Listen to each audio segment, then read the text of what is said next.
Welcome, everybody, to the BRICKYARD podcast. We're here to preview the offseason and everything that encompasses it. Where does everyone rank with their cap space, below or above the cap? We go over the NBA, the All-Star game, the only All-Star game outside of the Pro Bowl. That also sucks. The dunk contest. Will they ever improve it?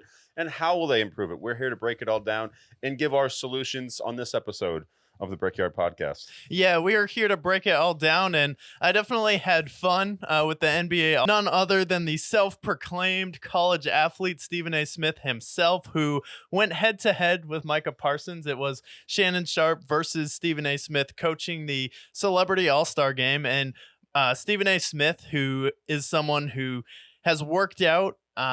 When he tried to box, he ended up breaking his collarbone just hitting pads. And then he was in a cast for a week just because he decided to take up boxing. Wasn't really his thing. And then he decided, you know what I should do as a out of shape 60-year-old man? I should body up one-on-one Micah Parsons and not only defend Micah Parsons in practice for the All-Star game, but I should start talking trash about his quarterback to his face. And how did that end for Stephen A. Smith? Well, it ended the same way how he ended in boxing, with him breaking his ankle and getting sent to the hospital. MRIs ended up coming back negative, I believe. I think he's in recovery right now. He was on First Take this week, but ended up getting sent to the hospital, and Micah Parsons figuratively and literally broke Stephen A.'s ankles.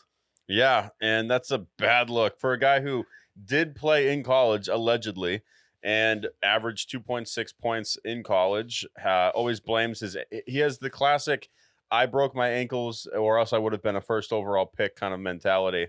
And Micah Parsons, you know how he is with the Cowboys, talking all this shit the last several years. Goes up at his quarterback, talks shit about Dak Prescott, calls him a water boy, I believe. Choir boy. A choir boy, even worse. And Micah Parsons, big physical beast, takes out his ankles like nothing. Yeah, and then Micah Parsons ends up going on to win the NBA Celebrity All-Star Game MVP and ends up using his time as the MVP to take some shots at Stephen A. Smith because he is the biggest Cowboy hater. But how can you blame Stephen A. Smith when it's so easy to make fun of the Cowboys? Oh, it's so easy, especially with Micah Parsons, who wants to be an MVP someday. Helps when you show up in the playoffs as well. Yeah, it helps when you have more than one sack in 4 playoff games, especially if you want to take yourself up to that next level echelon at being not just the defensive player of the year, but the most valuable player in the league, which Tony Romo was trying to hype up all season. I know Tony Romo was leading that bandwagon, but yeah, just not a good look for Stephen A. Smith. When you're talking about the NBA, you are a face of the NBA. You are one of the biggest figures in the media. Don't go head-to-head with a guy who can run 4.4, who's 200 college career, because he talks about in his book, I think he called it Fearless or First Take, that he basically was given a walk-on scholarship, and he played so well in practice in March is when he was talking about it in his book. And then people are like, wait a minute, I've played college sports before. In what world in March, when we're about to be going into March Madness, when we're ending the college season, are we going to be signing a walk-on? And then he talks about how he cracked his knee, and he was like, yeah, I averaged, I believe it was like 2.2 points, 2.6 points, but it was one of those percentages where if you played one game, your average is going to be an even number, and it's not going to be 1.6. It's not going to be 2.2. It's not going to be 2.5. It's going to be 1, 2, 3, 4, or 5. And then Stephen A. Smith was like, my average is this, but I only played one game, which already raised a lot of eyebrows there. And then it comes all the way back around where he's trying to body up not just Deron Bland, not just like a wide receiver who would just blow past him, but Micah Parsons, who is one of the biggest physical specimens outside of a defensive or offensive lineman in the NFL. Like, and he's fast too. Yeah, like, what are you doing though? And like, what is the objective of talking trash to someone who could literally kill you? Like, just playing one-on-one basketball. And it's like, if you play basketball with people who are a lot stronger than you, it's pretty tough out there. Yeah, I love it. Have you ever watched that NBA game where the score ends 122.2 to 17.8? Yeah, to You ever seen that game? 17.8. Yeah. You ever seen those games before? Yeah, So no, I wild. I haven't love it seen when that that game happens. before. That's insane. Like when you're so close to the free throw line and you make it, and you get 0.2 points. Yeah, you get I love point that. 2 points. Me as a basketball regular, I love when that happens. Yeah, it's not in like football where you can get a half sack where TJ Watt and Alex Highsmith, maybe they collide with someone like Joe Burrow at the same time together and they help gently lay him down so neither of them is accused of trying to end his career or get a 15-yard penalty there. So I could see if you're like, yeah, I got half a sack, that makes sense, but I average 1 point something, 2 point something. It's like, okay. And then you already lied about that. You tried to box, and then Joe Rogan literally got you banned from talking about the UFC because of that video. And Stephen A. Smith is one of those people where he's very good at what he does, but outside of basketball, he kind of just shouts out and talks about this guy didn't show up or this guy was a no-show.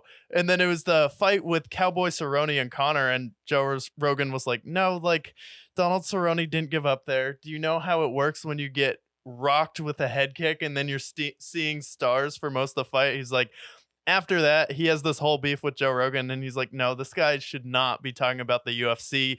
It is a detriment to the integrity of the sport of UFC. And then he was showing a video of Stephen A. Smith boxing, and when he was hitting the pads, he would be like 1-3, and when you throw a 3, that's your lead hook, but he was throwing it like here. When you throw a hook, you want to throw it right here so you're protecting your face. You keep your shoulder tucked to your tucked to your chin, and Joe Rogan's like, what, is he trying to learn how to like punch someone in the dick? Like, if that's what you're trying to do, I get it, but like other than that, it's like, what are you doing? And also, like, why would you post a video of yourself boxing if it's a horrible video? Yeah, no, I feel like he was asking for trouble there. Also, anytime he talks about baseball, he talks about the Yankees, he talks about Shohei Ohtani not being the face of baseball, even though he's the only player since Babe Ruth who can bat and pitch at the highest level. Only player who can fight for the Cy Young MVP and the Hank Aaron Award all at once. Like, when it comes to baseball, he's trash. Football, he's fine. Basketball, that's where he excels. But, like, when it comes to boxing, when it comes to baseball, when it talks about really anything outside of those two sports, please don't talk about football. And best of all, when you're talking about the NBA, you are a face of the NBA. You are one of the biggest figures in the media. Don't go head to head with a guy who can run 4.4, who's 275 pounds, who outside of Myles Garrett is probably the biggest physical freak on the defensive side of the ball in football. Yeah. Agility wise, everything else wise, like, and also a cowboy. I'm sorry. I'm a person, and we all know, certain teams, certain, places. You guys have watched the show long enough. You know, guys, where we wouldn't want to match up with them, right? If you were in the Celebrity All-Star game, you might not want to go head to head with Josh Allen, or or maybe not Josh Allen, maybe a bigger, someone like a Deion Dawkins or a Tre'Davious Ward or Von Miller. They're like, I see this motherfucker. I see what he says week in and week out about our Bills. Fuck this guy. You think it's any difference with Micah Parsons and Stephen A. Smith? When Stephen A. Smith laughs every time you lose, when he expects you guys to choke and you inevitably do, you think that's the guy you should line up with? Yeah. Maybe line up with a Yankees player. You line up with Aaron Judge. All right, that works out. Line up Shohei Ohtani. It's like, oh, you don't think I can be the face of baseball because I don't speak English? Okay, well, I guess I'll have to teach you a lesson here too. I'll tell you what, with the amount of baggage I have laid on the Panthers, you think I want to line up with Brian Burns? Fuck no. Yeah. I see Brian Burns, I submit. Well, Brian Burns would agree with you because Brian Burns is the type of guy who's like, why wouldn't the Rams just give up those picks and trade for me when they could have here? They almost had a deal done for Brian Burns, but it's like, I would maybe line up with a wide receiver, but I'm not going to line up with someone who is potentially has a 40 to 50 pound weight advantage. And if he doesn't have that weight advantage on Stephen A. Smith is not carrying that much of muscle compared to what Micah Parsons is carrying, because he is probably around 5 to 10% body fat, and then everything else is just muscle, power, cleans, deadlifts, agility, squats, speed. Yeah, you don't want to mess with a guy like that. But Stephen A. learned his lesson, hopefully. Yeah. And then what was left was the rest of the NBA All-Star game, which we had the NBA All-Star game itself, which ended up being I think it was 212 to 186, highest scoring game of all time in the NBA world. Yeah, the East dropped 211 points. Damian Lillard, if you talk about anyone who won the weekend, Damian Lillard goes back-to-back three-point champions, ends up beating Trae Young on the last shot there, and he was the only one who outdid the player that Steph Curry played in the three-point contest. So Damian Lillard wins back-to-back three-point contests. Steph would have beat him with his score, and then he ends up going out there and winning the East MVP for the All-Star game overall. So congratulations to Damian Lillard. Always been one of my favorite players. So nice to see him go out there and ball out. Yeah, and a lot of people, their critics of the NBA All-Star game has been how it's incompetitive, how there's not really that motivation that players might have. People don't want to get hurt. It's middle of the season. And that's kind of what the dialogue came from after the All-Star game. Now, you and I are old enough to remember those old All-Star games with Shaq versus Kobe, with, the East versus West and everything like that. Since they've moved away from the East versus West and it's moved more towards Team LeBron, Team Giannis, Team KD, Team Steph, everybody like that, feels like the All-Star game has been the same because there's not that animosity. And then also, why are we playing the All-Star game? The only sport that gets it right, and this is almost never uttered out of my mouth because everything the sport does is always wrong. The MLB. The MLB has it right.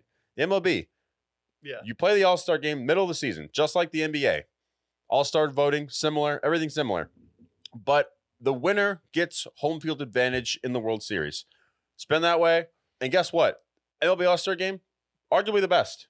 Home run derby, great. Everything else, very similar to the All-Star game for the NBA.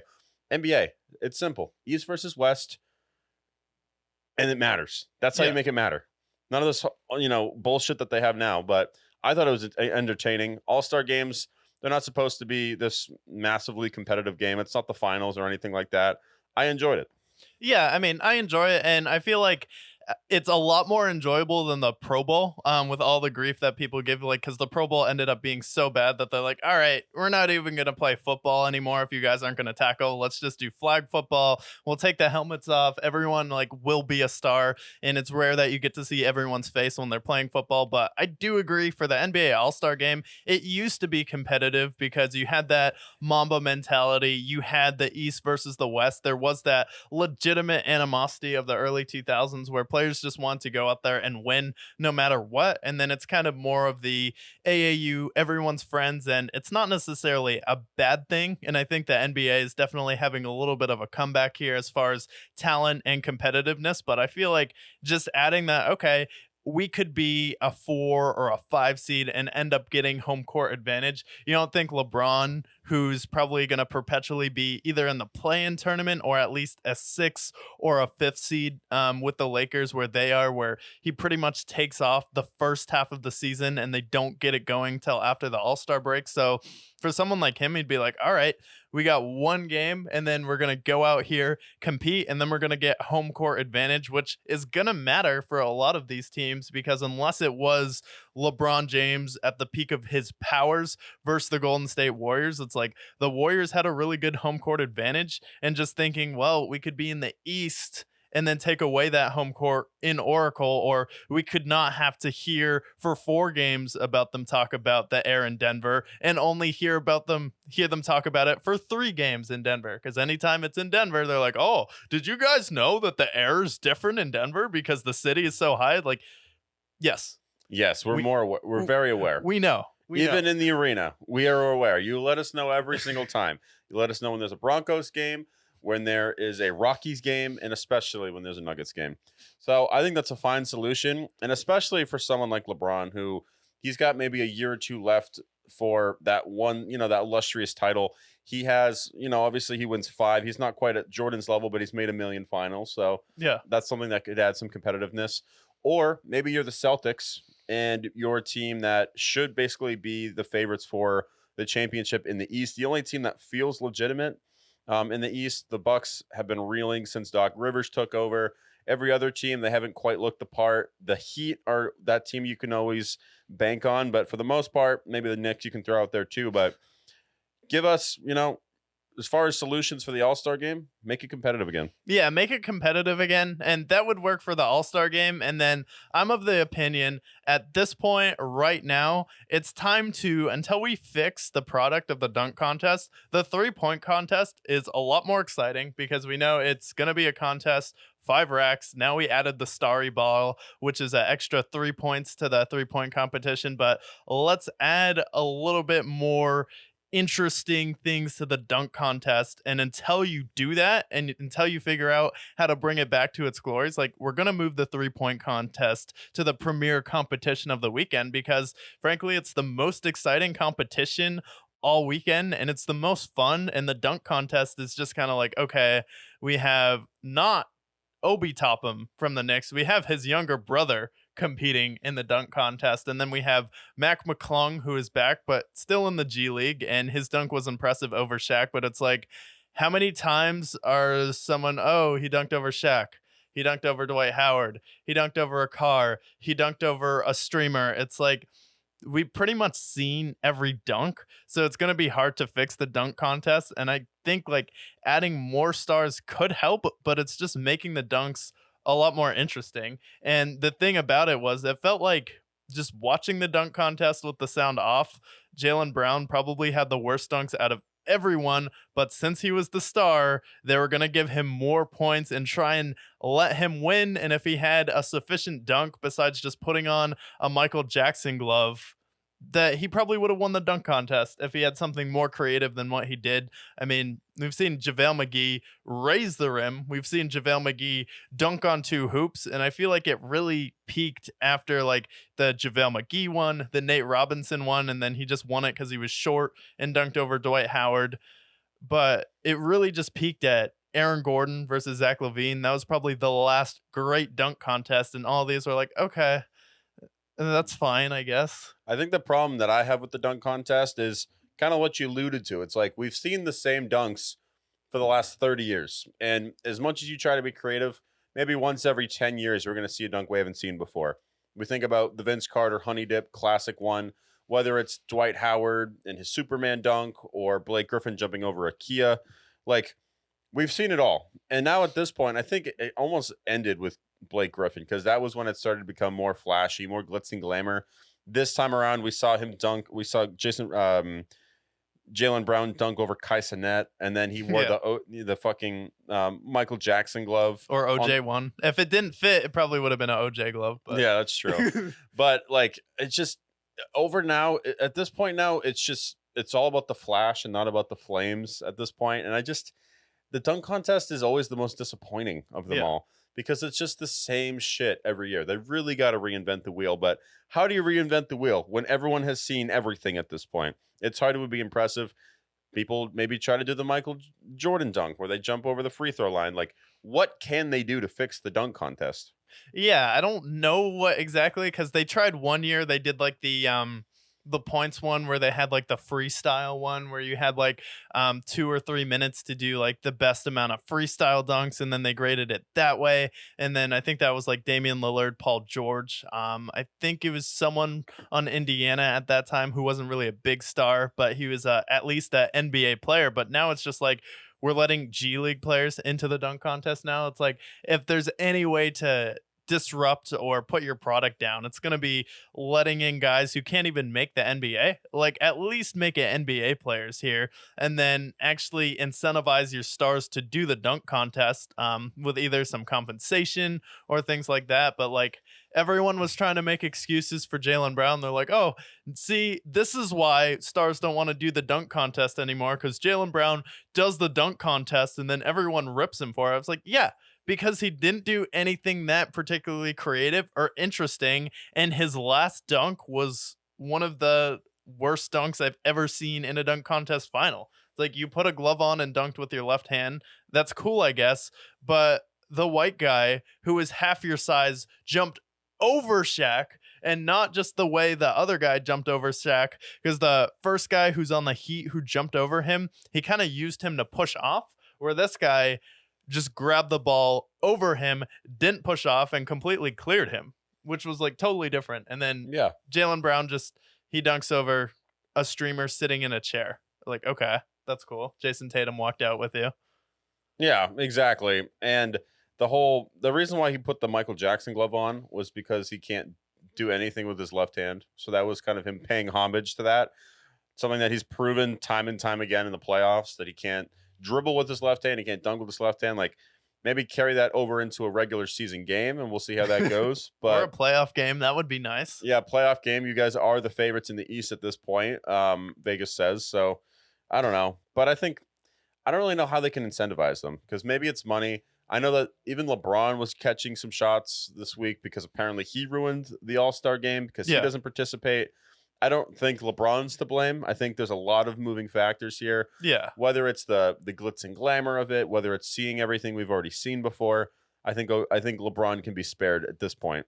Yeah, I think LeBron can be spared from it because I know like Skip Bayless like uses it against LeBron's legacy somehow. He's like, Michael Jordan competed in the dunk contest and he made it great and he made it what it was, but LeBron James is scared to do the dunk contest because he may not live up to Michael Jordan or be as creative. And then Stephen A. Smith went out here and said, yeah, LeBron not doing the dunk contest is what set the precedent for stars not going out there trying and competing in the dunk contest, when before it's like, okay, well, he was still playing when Dwight Howard did it, Blake Griffin did it. It's more of a athletic position sport. And I know like Michael Jordan did it, but Michael Jordan also reinvented the wheel because he was the first one to dunk from the free throw line when he did the dunk contest. LeBron's just looking at it. He's like, it's cool, I guess, but like at the same time, it's like, what can I really add to this except for being LeBron James and being in the dunk contest?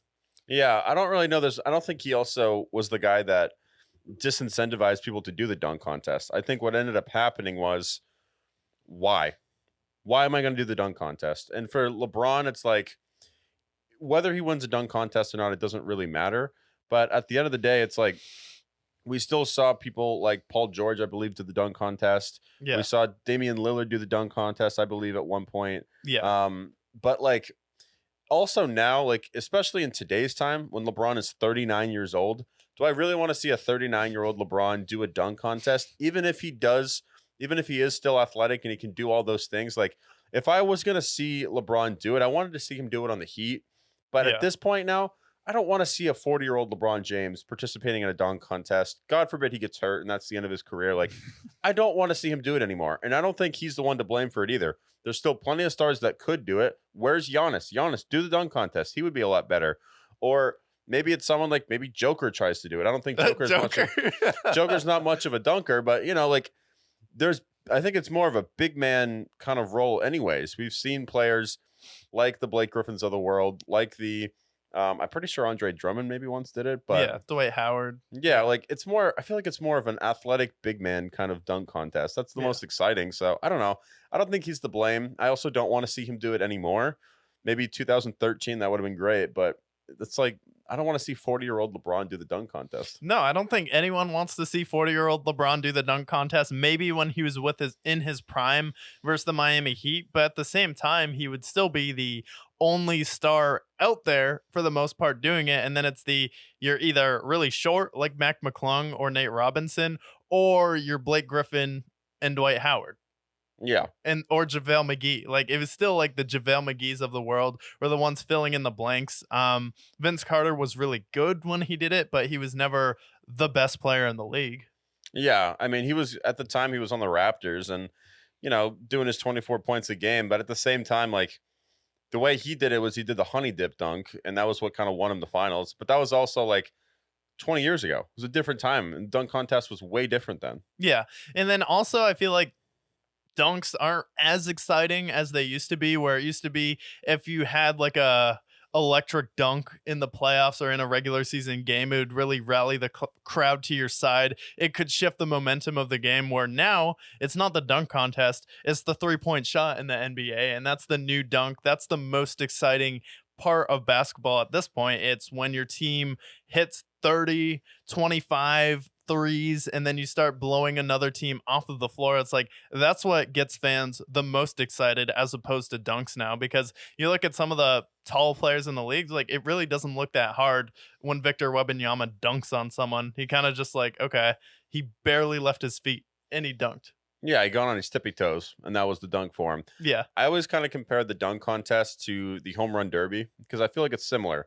The dunk for the longest time was what got excitement for the opposing side, and then for baseball, like the home run's always been like what got people to the sport. But I feel like at least with the home run derby, home runs, when you're softball pitching them and they're hitting home runs and they're hitting it at such an impressive clip, like you get exhausted. You can see it kind of wear down. Players who do great in the first round tend to not do so great in the second round. It's an ongoing process, and that's more of like a physical grind. But for the dunk contest, it's just trying to reinvent it. It's impossible at this point. We've seen it all. Yeah, we have seen it all at this point. So that was pretty much the NBA All-Star weekend. It's not the worst thing in the world, but it definitely could use some work. Definitely changing the 3-point contest to being the premier event as opposed to the dunk contest, I think would definitely help there. But we do have some NFL topics to get into, and we're here to not only go over the 2024 offseason, but we're going to preview some of the likely trades that could happen. We're going to go over some of the teams that maybe are in the worst situation of the caps. And then if you watched the show before, and most of you have, we're going to be going through division by division over the coming weeks on what they need to do cap wise, draft wise, and in free agency, and some trades that each team should make there. But we're just going to go over, preview the overall offseason as we know it right now, and then give our picks for some of the teams that are trending up into the offseason, some of the teams that have a lot of work to do to not fall off a cliff, to be frank, and then go over some of the head coaches that could go down here. So let's go ahead and then start with the players that are most likely to get cut. I know there's a lot of teams that could save some cap space here. Have an article pulled up with some of the most likely players to get cut, but I know we were talking about the Chargers earlier. They have a lot of work that they need to get done here, but let's go over right now, according to the Brickyard, what players are most likely to get cut. And at the top of this article, friend of the show, Nick Chubb. I think that would be just wrong. I understand that the NFL is a business, but Nick Chubb nearly lost his leg in week 5, and cutting him, whether or not you can save money or not, like I think that would be wrong. I know the Browns are screwed and this is probably what's going to happen. I don't like this though. I would be heartbroken for Nick Chubb. I know he'll find business elsewhere, but still I don't like it. I think you should find a way to restructure his deal if possible. Yeah, so for this, basically the argument is that the Cleveland Browns would save $11.8 million in savings. And then when you look at the Cleveland Browns, you look at how impressive Kevin Stefanski is as a head coach. You're like, okay, well, this is a team that has one of the best offensive minded coaches when it comes to scheming up the run, scheming up screens. We saw how they were able to plug in the Ford truck on offense. We saw how they were able to bring back Kareem Hunt. Thankfully, he hadn't beaten anyone recently and he was eligible to come back and play, but they were able to use both of those guys and fill in for Nick Chubb. But you can also use the argument, well, with that being the case, with how brilliant he is on offense, if he comes back from this injury, he's still one of the most dynamic running backs in the league. And it's pretty much Christian McCaffrey right now. You have some other really good running backs, but I feel like the running back overall star power is starting to wane a little bit in the NFL, especially right now. So it could be a case where we move on too early, or let's get our explosive back to help Deshaun Watson or Joe Flacco, lean on him through the season to get us by here. Or do you want to save $11.8 million when you're pretty much $20 million over the cap at this point? I think there's some other players that they could fill in a little bit easier. There's some signings on the defensive side of the ball that they signed a couple years ago that they could probably move on from. So I think that I would move more towards the defensive side of the ball. They have a stellar cast there, so whether it's someone like a Grant Thornhill or whoever else, restructure some deals on the defensive side of the ball. I would avoid trying to move off of Nick Chubb though. Yeah, I understand where they're coming from, especially for that. I think it is a cold business in the NFL, and Bill Belichick was always the coach that you would model after. Okay, let's move on from a guy a year too early rather than a year too late. So I could definitely see the Cleveland Browns, and if you're $20 million over the cap, it would be something I would be strongly considering, and that's why you kind of have to take your emotions out of it a little bit, especially when you're running a business here as big as the Cleveland Browns are. And then after that, we have the Chargers, who we all know they're in cap hell, pretty much $45 million in the red here. And then this one has either Joey Bosa or Khalil Mack getting cut. And our answer is, how about both? Yeah, cut both of them because Khalil Mack, he had a great season. His stock is pretty high for someone who is aging. He has a massive contract. I believe if they cut him or traded him, they would save $18 million. Yeah. And then Joey Bosa, he's a guy who I feel like has been on the decline the last 2 years. He also has been, I just don't think he's been a great locker room presence for a team that, you know, they had that Jaguars game. He was up in arms about it because of the refs calling him for defensive holding and things like that. I think that you have Jim Harbaugh. He's going to have the insight for, you know, the NFL, you know, drafting landscape for the next couple of years. Go out and draft the replacements who are significantly cheaper. You'll have a lot more opportunity. You can move off of both of them. I think you can trade both of these guys and get decent compensation. Khalil Mack, maybe it's a team like the Lions who want to bring their defense to the next level. Yeah. Maybe it's a team like the Texans who want to do that. And Joey Bosa could find a home as well. So I think you should get rid of both of them and save even more cap. Yeah, because right now, they're $45 million against the cap in the red. However, both of these carry $75 million on their own against the cap. So Mac just had 17 sacks here, but he's still an older player. Joey Bosa is an older player. He's the lesser of the Bosa brothers, and that's not a slight against him. He's still a very good player, but when you're Jim Harbaugh, you're resetting the roster. You're installing your own culture here. So if I had to pick one or the other, I would probably pick Joey Bosa because he definitely seems like he has more emotional baggage than Khalil Mack, where Khalil Mack goes out there, just balls, and then he still did have a career high in sacks here. So if I had to pick one, it would be Joey Bosa. But I think for the Chargers, you're rebuilding. The reason that the Legion of Boom was so great, and we've talked about this on the show before, is Pete Carroll was in that college system for a long time. So he saw all these players come and go. He knows who the sleepers are in the draft. So it's going to be round 1. Wow, what a great pick. Round 2. Okay, good pick. Round 3, that's a nice player. And then round 4, round 5, round 6. Undrafted free agent. Like, this is going to be the type of stuff that's going to be going on with the Chargers. And then you're going to get these players at a discount when you're paying Justin Herbert a ridiculous amount of money. And then you're probably going to have to move on from Austin Eckler and Keenan Allen as well. So let's move on from 4 of our stars. It is a new culture. It's a new dawn in LA, as some of the younger folks would say. So let's get rid of both of them, is my opinion. Yeah, I think we should move on from both, save some money, and restall a new culture in LA.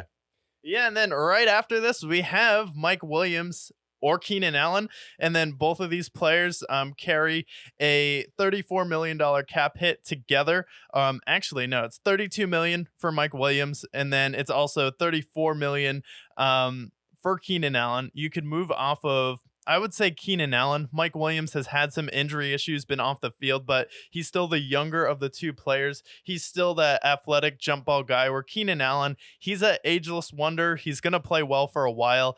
I would still get rid of him because he is the older player, and I know the Tennessee Titans are the home for retired wide receivers. So if I'm Tennessee, I'm thinking, well, we could potentially bring Antonio Brown out of retirement. We have DeAndre Hopkins on our team. You know what's missing? Keenan Allen. That's who we need on our team. And I hate to do this to Keenan Allen because, you know, he's a friend of the show. Oh, no. I don't want to use the P word. Do not. The Panthers last year had the least amount of open targets, and then the entire NFL. Bryce Young had the most balls thrown away in the NFL. He had no help. He had Adam Thielen and nobody else. Keenan Allen comes to town. They give up maybe a 2nd or 3rd round pick. They can afford to take him on. Keenan Allen to the Panthers potentially. Yeah, Keenan Allen to the Panthers. I don't want to speak it into existence because we are right about so much on the show. We predicted so many things right. We're a lot better than the mainstream media, especially if you look at all of our playoff picks here and all the teams we picked to go up and on the rise here. We've been able to nail the Texans, the Lions, Philadelphia the year. We picked them to go the Super Bowl before the season. Then they ended up doing it. And then same with the Cincinnati Bengals when everyone was in love with the Bills. And I just don't want to speak this into existence. So Keenan Allen, Tennessee is a much better place for you. They just got Cincinnati's head coach who's great there. So go ahead and go to Tennessee. Please veto any trade to Carolina or ask to be cut. I would rather him be cut than that happen. Yeah, I can agree. Carolina is the rotting corpse of the NFL. Yeah, but two plausible factors where the Chargers could get better, especially through the draft here. And maybe you get rid of Mike Williams and you get rid of Keenan Allen. You're like, let's pick up someone in the draft. Brandon Ayuk is unhappy, or Stephon Diggs, Devontae Adams, same deal with the cap issue, but you're getting a much, much better player in the case of Stephon Diggs and Devontae Adams. I think both of those guys are on a slightly higher level than Keenan Allen, even though he's consistently one of the top 15 to 10 receivers in the league. I agree. But after that, we have the Jets. They're always in some hell, whether it's cap hell, whether it is just endure the suffering, whether it is Zach Wilson being told he's going to get cut or traded. And then, oh, wait, we didn't go out and get Carson Wentz. We didn't go out and get Gardner Minshew. We didn't go out and get Taylor Heineke. We didn't go out and trade for Davis Mills. So we're stuck with you as our quarterback here. They have them freeing up some cap space by cutting CJ Mosley here, and they would save $11 million on their cap, still in a little bit of a cap hell here, and they're trying to free up some money to potentially trade for a Devontae Adams, sign someone like a T. Higgins, someone who's not just one of Aaron Rodgers' friends, like, I don't know, the Lizard Man. Romeo for out there Dobbs is still in Green Bay, but Randall Cobb was the other guy who went to the Jets and did absolutely nothing, had the worst rating of any wide receiver in the league last year. Yeah, and they paid him 4 years, $40 million. So congratulations to them. But for the Jets, like, they have a lot of holes they need to fix, especially on that offensive line. Their defense was solid. They have Garrett Wilson there. I think for them, moving on from CJ Mosley, he's an expensive contract. You free up some cash.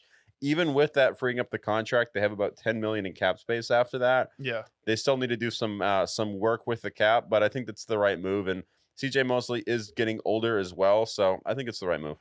Yeah, I think that would be the right move as well. You want to go younger on that defense, and you're kind of in win now mode. So go out there, get some other players. It has like players like Bobby Wagner and some other middle linebackers that you could potentially replace him with, but he's not in your Super Bowl future. So go ahead, save $11 million. So I like that move for the Jets. And then after that, it has the Buffalo Bills cutting Tre'Davious White. He's missed 30 games in the last 3 seasons and only has 3 interceptions, and then he's one of those players you hear, Tre'Davious White, one of the best players on the Bills, but he's gotten hurt the past 2 seasons and hasn't really been there. And the Bills are $50 million over the cap. They would save $6 million for cutting him pre-June 1st, and for post they would save $10.2 million. You have a lot more work against the cap to do that, but if it's cutting someone like Tre'Davious White, and then you trade Stephon Diggs, who I believe is like $22 million you would save there. Yeah. And you're still screwed. Yeah. You're talking about a team that has salary cap hell. That Von Miller signing looks worse and worse every day. You probably have to move on from Tre'Davious White, which is going to be a big loss on that defense. And then Stephon Diggs is unhappy. There's been weird air pretty much the last 2 years, but this last year, especially the last 9 games of the regular season, and then into the playoffs, like something's in the air there. I think Stephon Diggs wants to move elsewhere. He did the same thing in Minnesota when he was ready to leave there. So yeah, sounds like we're going to see Stephon Diggs leave. We're going to see Tre'Davious White leave. And then potentially we could see Von Miller on the move as well. So that's 3 big pieces for the Bills. Bills could be taking a step back potentially. Yeah, I wonder what show said the Von Miller signing would be. Oh wait, that was us. I was like, Von Miller. We're like, okay, you're signing an old player who just won a Super Bowl, who's clearly going to your team to chase the bag. Wasn't available versus the Bengals in that game. They're like, oh, we would have beat the Bengals and we would have scored more points than the Bengals if Von Miller was on the field. That was not the case. He wasn't able to make a big enough impact versus the Kansas City Chiefs and was banged up and dealing with injuries this season.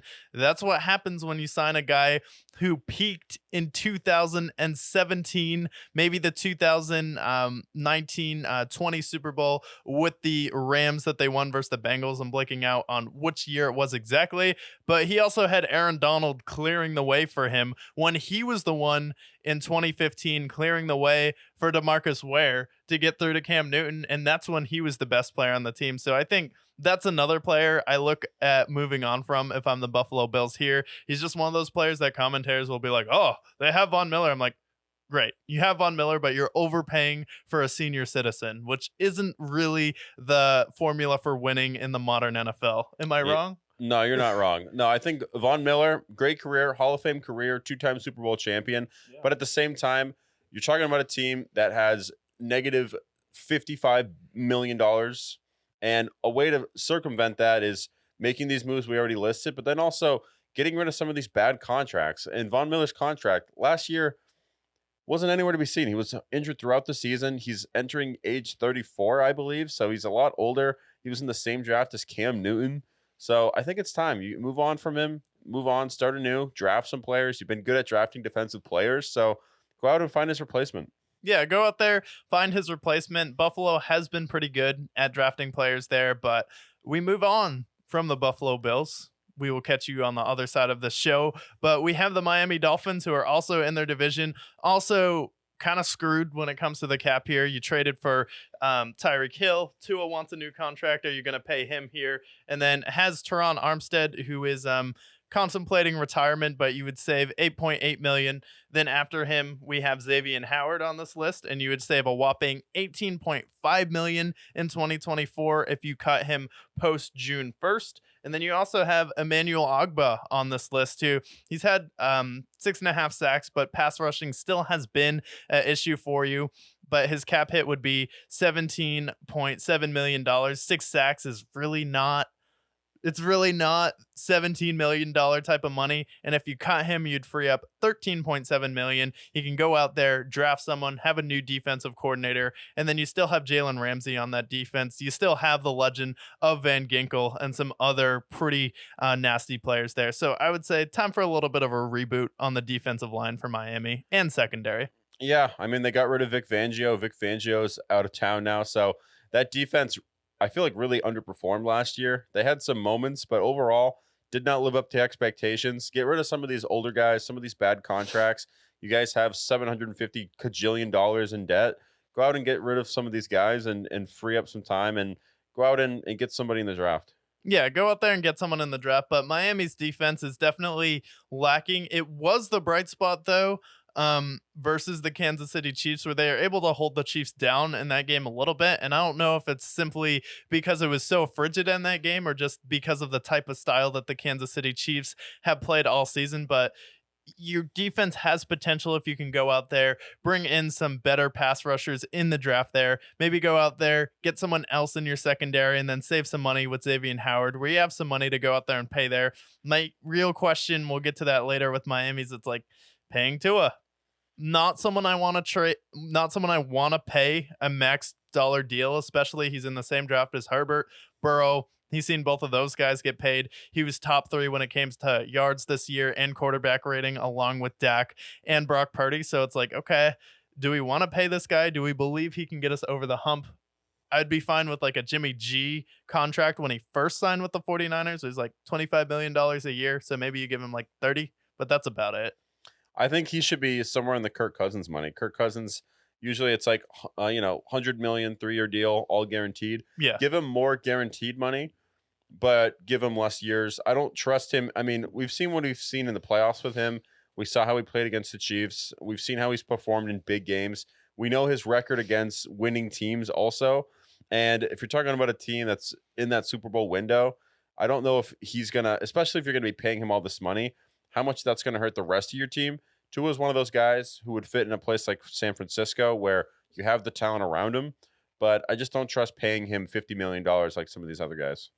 Yeah, no, I don't trust paying Tua there, but those are some moves that the Dolphins could potentially make this offseason. Another team that is in salary cap hell is screwed here, the Denver Broncos. $24 million over the cap, and then you have the Russell Wilson situation. Are you going to have to cut him because no one wants him, because the Steelers aren't interested? They're more infatuated with Mason Rudolph, who potentially may or may not have ended his life, versus Myles Garrett in that altercation, versus Kenny Pickett, who is discount 7-Eleven crackhead version of Morgan Wallen. And the Steelers are contemplating both of those guys over Russell Wilson, who is putting you in cap hell. You're $24 million over there. But we have Cortland Sutton here, who is a fine receiver. Him and Russell Wilson definitely had some chemistry, and I think he's the best receiver on the Broncos, but he has a $17.4 million cap hit. Doesn't really seem worth it. And then Tim Patrick, of all people, carries a $15.6 million cap hit. Who is the guy? Like, he was the fantasy guy you would text me and be like, I can't believe people are like, oh, well, if the Broncos had Tim Patrick, they would have been a lot better this year. He's like the Michael Gallup of the Broncos, I feel like. All these people love him because a couple years ago, he was just a solid fantasy pickup waiver wire addition. And ever since, everyone's been fanboying over him. Tim Patrick, God forbid, I mean, I feel bad because the last 2 years he's been hurt due to ACL tears. And so he seems like the most obvious one to cut because he hasn't been there. He hasn't been around. Cortland Sutton was their number one receiver last year. So I feel like I'd rather pay someone like Cortland Sutton, who's a solid receiver, probably better as a 2, than Tim Patrick, who just hasn't been on the field, unfortunately. Yeah, Tim Patrick, like, I like the Michael Gallup comparison a lot because he's a name that's floated around there and he can do things when he's on the football field. It's just like, is he going to do things when it matters? Not really. Same with Michael Gallup. And is he going to stay on the field? We don't really know. Same with Michael Gallup. So I think that's a really good comparison. But I think just a full reboot in Denver, Sean Payton, get everyone out of there, bring in your own guys and see if you can run it mafia style the way you clearly want to do it. Put down people around you, make them feel bad until they want to leave and don't even want to be in Denver, and they'll sell their house before they're even traded or cut there. So that's how Sean Payton wants to do it. Well, he can go ahead and operate that way and get rid of Cortland Sutton, Russell Wilson, Jerry Jeudy, Tim Patrick. But I think getting rid of Tim Patrick and Jerry Jeudy would be fine. If you can keep Cortland Sutton, maybe try and restructure his deal or push some of that money towards the end of his contract just to free it up in the next few years until you know what's going to happen with Russ. Yeah, just get some clarity there. Jerry Jeudy hasn't panned out and Tim Patrick's been hurt. So I like that. Yeah, and then we have what we said on the show the same year that Von Miller went to the Bills. We got crushed for saying that J.C. Jackson would not fix the Chargers secondary and would not be a good player outside of the Patriots. They ended up giving him away to the Patriots for what, a seventh round pick. And I was like, this guy outside of New England, I've seen this story before. Don't be fooled. We are history buffs. You're a history buff. And we both said the exact same thing. You're like, maybe I have some optimism. I have you're a man of love and you have a soft spot for the Chargers. That's why they call me the man of love. But talk to me about this awful contract. He carries $14 million. Yeah. What's crazy about this is the Patriots, they kind of have a win-win here because they're not actually paying him anything. The Chargers are going to be paying him for the next 3 years anyways. And for them, it's like they can either keep him and, or they can cut him and free up some cash. If they cut him, it'll be $14 million, no dead cap. So they're not going to have any dead cap money if they cut him. And if they decide to keep him, well, then they have their corner. If they so decide to pair him with Christian Gonzalez. But for them, they don't really have, they could either keep him or they can cut him, and either way, they benefit from it. Do the Chargers have dead cap if they cut him?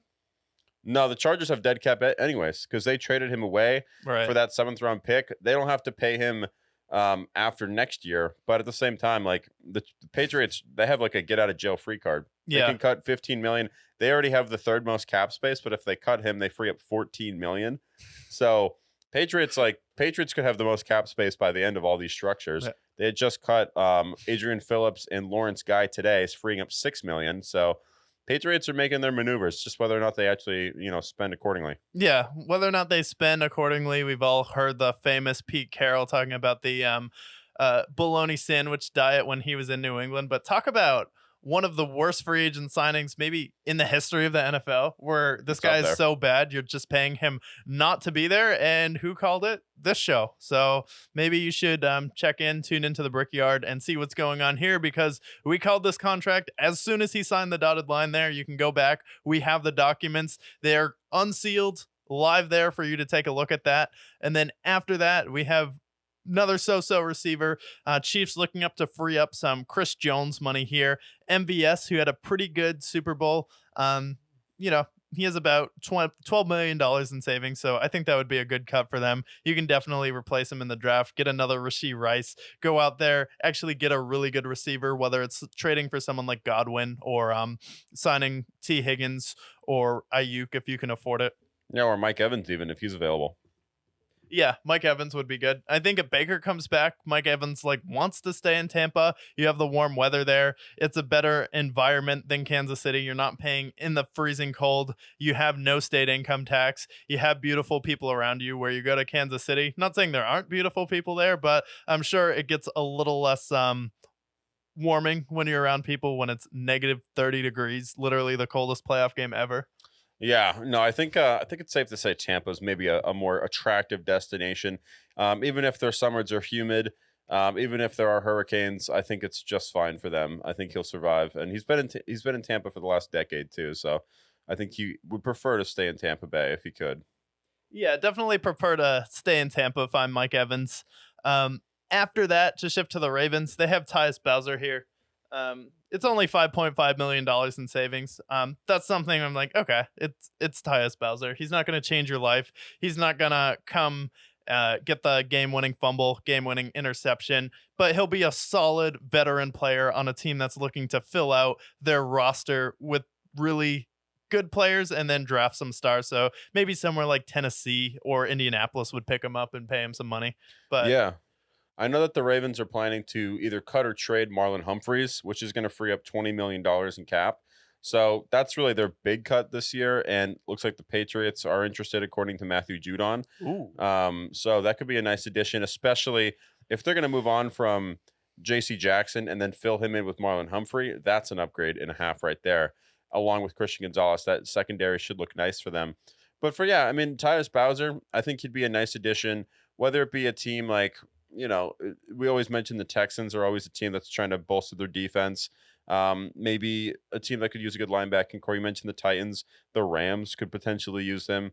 There's a lot of teams. Maybe the Seahawks want to go in that direction. They could do that. So plenty of opportunities there. Maybe even the Packers open their wallet. yeah, definitely some opportunities. I could see the Packers, if they're looking for a veteran, going out there and signing someone like Marlon Humphrey. Typically, if they do spend money, it's on the defense and not the offensive side of the ball, unless it's the offensive line there. So I could see that being a good pickup. Or, the Commanders have a big wallet, the Texans have a big wallet, or even someone like the Detroit Lions who still need a secondary. And if you bring in Khalil Mack, you bring in Marlon Humphreys, you have another good draft where all of your draft picks are pretty much still on the team except for the guy who likes juggling. You'll be in a pretty good spot. Yeah, absolutely. And we saw how good they drafted last year. Jack Campbell panned out. Sam Laporta, we all know how he panned out. Jameer Gibbs.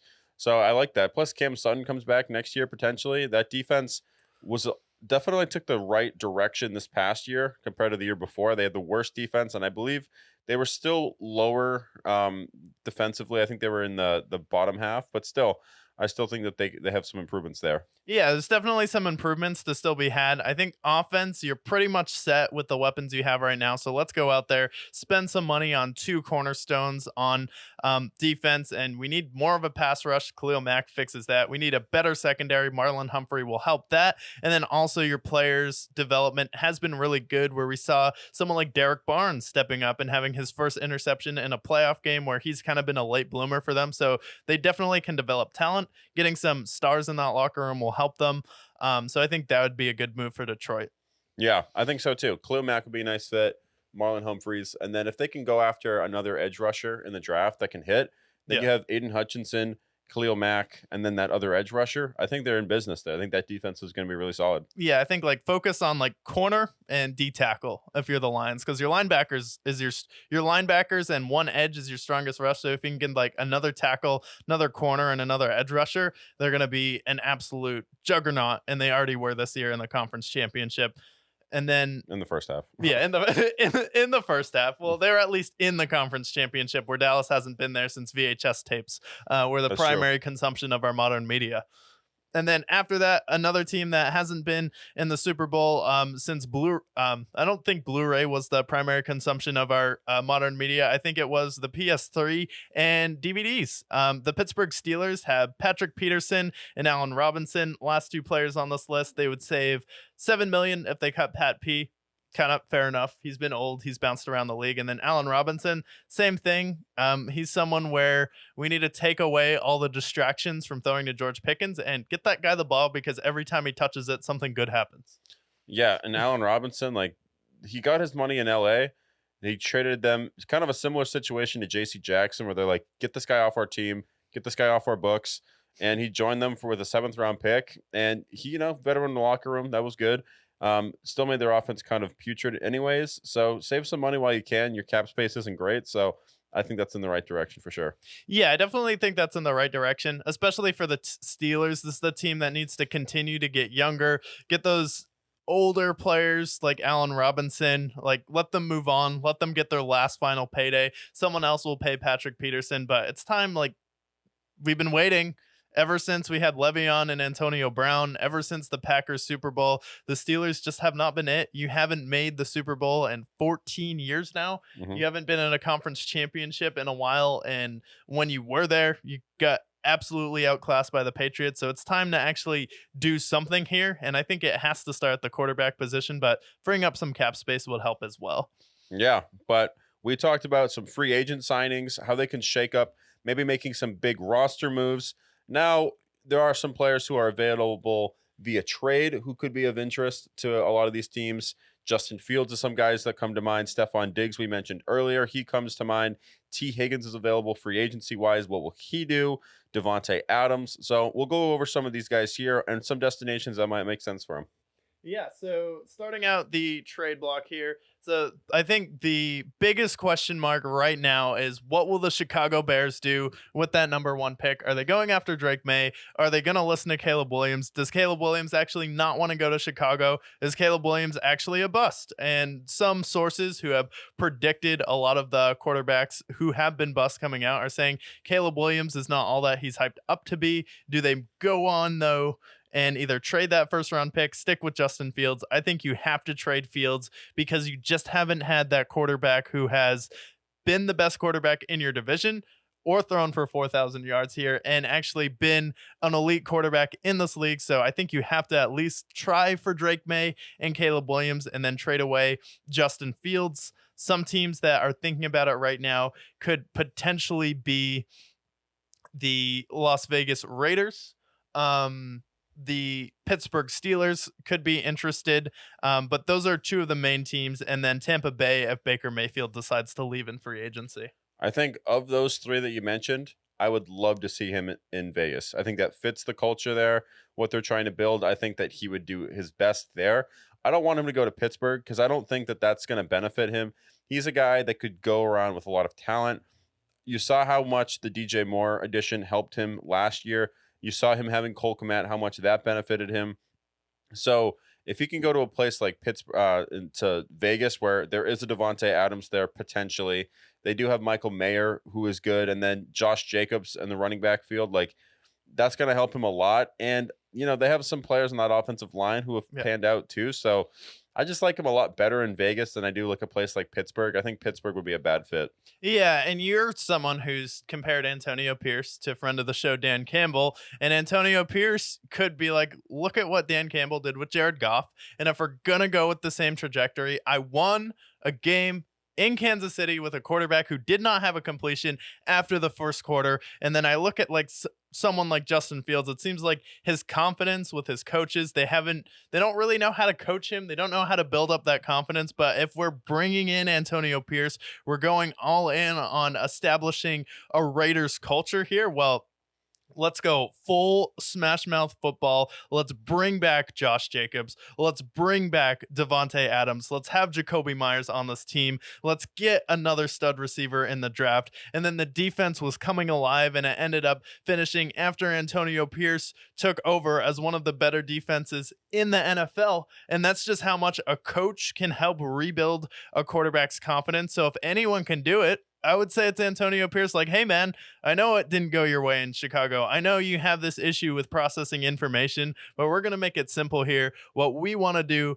run the football, play good defense, and just hit the completion when we need to win the game. Just manage the game. Don't do too much, and you'll be able to take us a lot farther than Aiden O'Connell and Jimmy G could ever dream of. Yeah, he's got the athleticism. He's mobile, and I think that plays to his advantage. Plus, I know you're going to scoff when I say this, but Cliff Kingsbury as the OC. Cliff Kingsbury was the OC for Patrick Mahomes in college. And then when he went to the NFL and being with Kyler Murray, we saw how Kyler Murray elevated his play as well. So I think Cliff Kingsbury, I wouldn't take him as a head coach, but offensive coordinator, I think Yeah. that could be bullish for someone like Justin Fields, who we're talking about Matt Yeah. Eberflus and some of his guys. Was I with the trust him. Commanders, but Who? Cliff Kingsbury. Oh, okay. Right, because That's right. He remember backed he out. went to That's right. he accepted the Raiders job. Now he's with the Commanders, but I see what you're saying though. Yeah, I think that overall, I think the Raiders have a better vibe, and I trust them a little bit more than the Steelers. Yeah, so I could see that being a good trade. I think Justin Fields to the Raiders. I think that would look really good there. And then you're looking at a team like the Broncos who potentially wants to move on from Russell Wilson. You don't really have the draft pick to be able to get an elite quarterback in the first round at the top unless Sean Payton can pull off some magic. So I think Denver could also be an interesting prospect for him if he wants to deal with Sean Payton. If I'm a player, though, I would rather go for Antonio Pierce over Sean Payton at this point in their careers. Oh, yeah. And plus, I think they have a lot more talent around him, too. Javonte Williams is good. Cortland Sutton's good, but who else do they have there? Yeah. So I like the Raiders a lot there. Yeah, I like the Raiders a lot there. And then we also have Hassan Reddick, who has requested a trade from the Philadelphia Eagles here. He was a really solid pass rusher for them this season and in that Super Bowl run. And it has the Houston Texans giving up a second round pick to acquire him. I think this would be an incredible move for the Texans where you have young players and then you start to bring in some veteran players who can bring other players along in the process, know what it takes to get there, and then you add some veteran knowledge in that locker room that D'Amico Ryans can kind of lean on to lead some of those team meetings, walkthroughs, and film sessions. Yeah, and I also think Hassan Reddick would be really great for Will Anderson, too. You have that guy who's been in the league for the last 7-8 years or so, who's been effective, who's won and been in big playoff games. I think you pair him with the Will Anderson and you watch as Will Anderson continues to develop, too. I think that would be a great pick for them. I would try to go for maybe a third-round pick and maybe try to avoid giving up that second, but I think either way, if they have the cap space for it, if they can bolster that defense, then I would do it. Yeah, I would definitely do it there, especially for the Houston Texans. I think just pass rushing wise, it would add such a high level dynamic, and then you can focus on other positions on the team where you have a really good defense. The Ravens did walk all over you, but you just didn't have the offensive firepower to really keep up with it. But we're going to get Tank Dell back. We have Nico Collins, who has proven he's an absolute beast. So if we just bring in someone like a T. Higgins or an Ayuk, or we can draft another receiver as well, have some money to bring in another running back, bolster up the offensive line and tight end position. I think the Texans, that would make their draft process a lot easier if they don't have to worry about a pass rusher on top of all the needs they have on offense. So I like that trade. We also have another trade here, which is Khalil Mack. We don't know if the Chargers are going to cut him or trade him, but this one has him going to the Detroit Lions. Trade compensation would be a 4th-round pick and just taking that $23 million contract off of the books. Khalil Mack had his best season as a pro as far as sacks last year, and we both think, I mean, this is kind of take that pass rush to the next level, which was kind of missing at times. Oh, absolutely. It felt like it was Aiden Hutchinson or bust. And I think that you get Khalil Mack, especially with that veteran presence, they're going to continue to draft and develop. If they can get Khalil Mack there, and then maybe you draft a really nice D tackle, then I think that puts them in a great spot because right now their problem with their defense is their secondary and their pressure rate. If it's not Aiden Hutchinson, who else is it? Aleem McNeil at points can, but you can't really trust them full in. So I would definitely go after a Khalil Mack if you can. Yeah, I would definitely go after Khalil Mack. That would definitely help. It would take some pressure off of Aiden Hutchinson there. That if you keep him healthy, he's proven he's one of the best pass rushers in the league at this point. So I think that would help you. And then you can focus on just drafting that secondary. You would have your front 7 shored up. Let's get a D tackle and then focus every single draft pick on our secondary because we have 1, 2, 3, 4, 5 really good weapons on offense. We have one of the best offensive line units in the league. So I think that helps there. Great move for the Lions. Then we have Devontae Adams. Everyone wants to say he's going to go to the Jets, and I think this could happen. But if I'm Devontae, if you're Devontae, when you think of New York, do you really think of the lovely suburbs of East Rutherford, New Jersey? Do you want to play with Aaron Rodgers for 1 year? and then him potentially retire, or Aaron Rodgers and then potentially Robert Saleh, who had some articles come out about him this offseason about some dysfunction going on, Zach Wilson and the dysfunction that's been going on there, the Jets as a whole standing for just endure the suffering. Can you really see this happening? No. And I'll tell you why.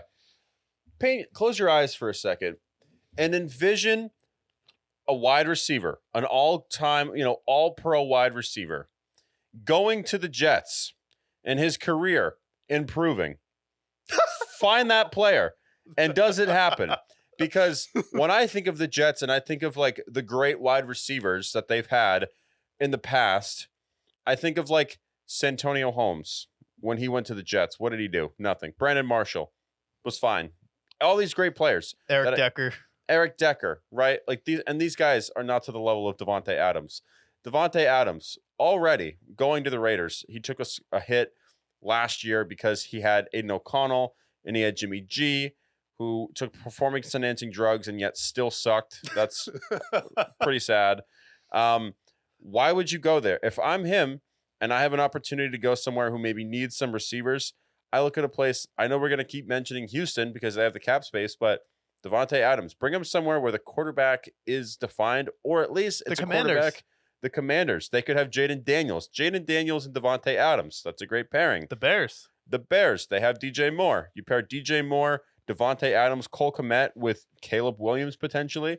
That's an attractive pick. Maybe there's a deal in line where you have Davante Adams and Justin Fields and some compensation. And then suddenly the Raiders will have their quarterback and the Bears will have another great wide receiver. And Caleb Williams is going to walk into a situation where they have a solid offensive line. They have two great receivers, luxury at tight end, dare I say. I think that'd make a really interesting case for the Bears. Yeah. So I think it's a lot possible. But as far as going to the Jets, name a player who has gone to the Jets and has elevated their game offensively.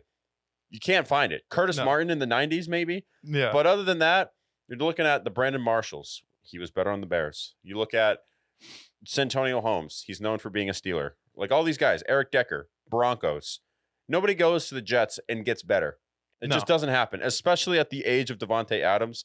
Bring him somewhere where he can flourish. Yeah, bring him somewhere where he can flourish. And then a good pivot to that where we can make this a potential wide receiver on the move segment is Stephon Diggs. Not really. The vibes have been weird in Buffalo. You see the first season he was with Buffalo, he's looking in Josh Allen's eyes and people are like, wow, I wish I had someone who looked at Josh Allen the way Stephon Diggs does, because when you move on from Case Keenum and Kirk Cousins to Josh Allen, wow, life gets really good. And then you realize, wait, it's the Buffalo Bills. Sean McDermott can't make adjustments. Josh Allen's throwing a lot of interceptions. He's turning the ball over when I'm wide open. I'm buried in snow. I'm buried in snow. He's not hitting me here. And then Buffalo is basically Canada at this point. So Stephon Diggs is someone who could be on the move. Could you see a situation where the Raiders and the Bills are like, hey, can I trade my problem for your problem? And then we all get along. We can all be happy. Yeah, I think if I'm the Bills, I wouldn't want to do that necessarily. I would want to go younger because Stephon Diggs will be 31. I believe Davante is a little bit older than him. But at the end of the day, like, if that's what's going to solve that problem, I think Davante is a little bit more, he has less of an ego, I feel like, than maybe Stephon Diggs does. I think Stephon Diggs would do better in a Vegas setting than Davante. I've always felt like that fit was weird. So I think, I mean, if that's a plausible deal for them and that works out salary cap wise, then I think, why not? Yeah, I think that could potentially fit out, but I do see Stephon Diggs being on the move this offseason. I just think someone is going to want him. Someone's going to go out there and trade for him, but I do think he's going to want to go to a contender this year. And then we also have AJ Brown, who is unfollowing the Eagles during that playoff run.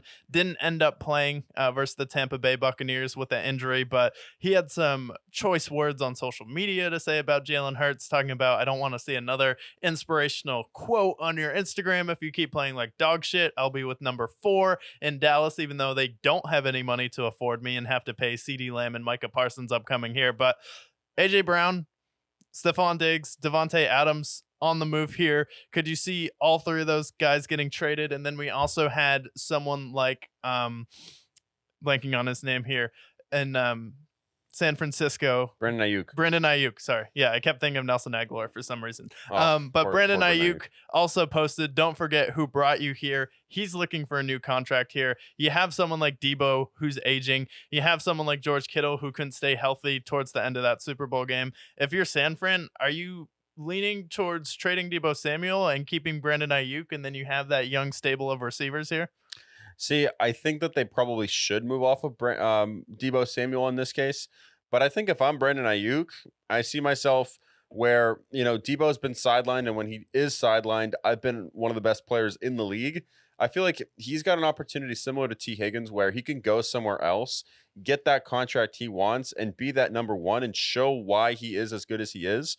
So if I'm Brandon Ayuk, I say, no, don't trade Debo. Trade me. I want to go somewhere. We saw the blowback that Christian Kirk had when he signed with the Jags for the amount that he did. And then that ended up panning out. And Christian Kirk showed that he is a solid receiver. And then, similar idea. Like if you can go somewhere, maybe it's a place like Tennessee or who has Will Levis and they want to elevate the receiver core. You can go there. Maybe it's a team. God, I hate to use their name again, but God, that P word, the Carolina Panthers, a team that has no receivers. He goes there with Bryce Young. Maybe they actually get an offensive line, and maybe the coach that they hired is just fine. The OC from the Buccaneers. Maybe they elevate their game. But like, if I'm Brandon Ayuk, I want to be the number one because I show that I can be the number one. Yeah. Maybe I'm the one who's on the move there.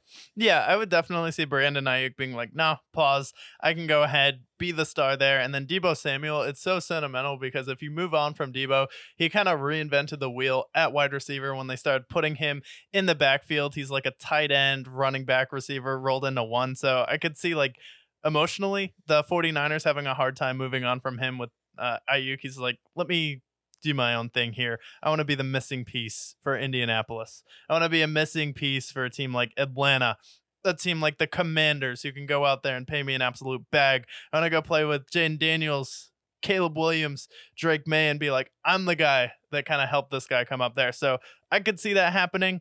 One last trade here I'll mention, who's the last star outside of like the Mac Jones, who cares if he gets traded or not. He should be cut, sent to China for 5 years of hard labor on the Shanghai Sharks, and then he can come back into the NFL.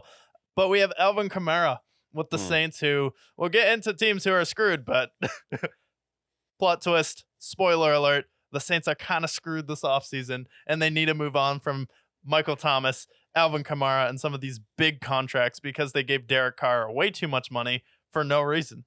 Yeah, the only person that did that anyways. So Alvin Kamara, right? Like, his contract, I think his cap hit is 18 million, if I'm not mistaken. Yeah. One of the highest compensated running backs in football.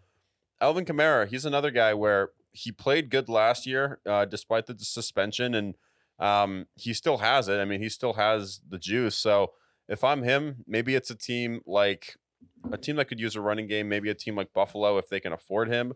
Or maybe it's just getting out of New Orleans. He's been there for about a decade now. So I think he's somebody that could rejoice from a new situation.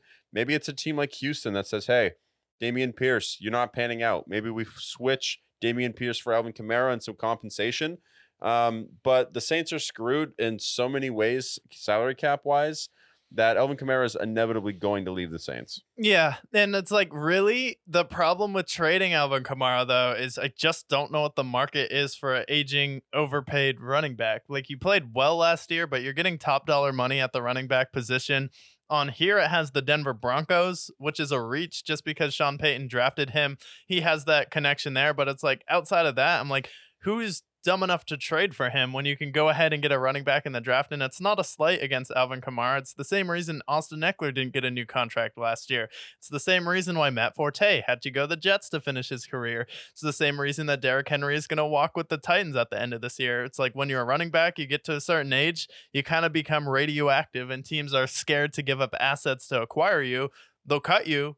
Then New Orleans will have the dead cap they'll have to deal with, and they might as well just keep you at that point so you're on the field. But I just don't really see what a market for Alvin Kamara would be, and that's not saying he doesn't have any juice left in the tank. It's like, you've had some injury issues. You stomp someone out in that elevator like you're 21 Savage or NLE Choppa.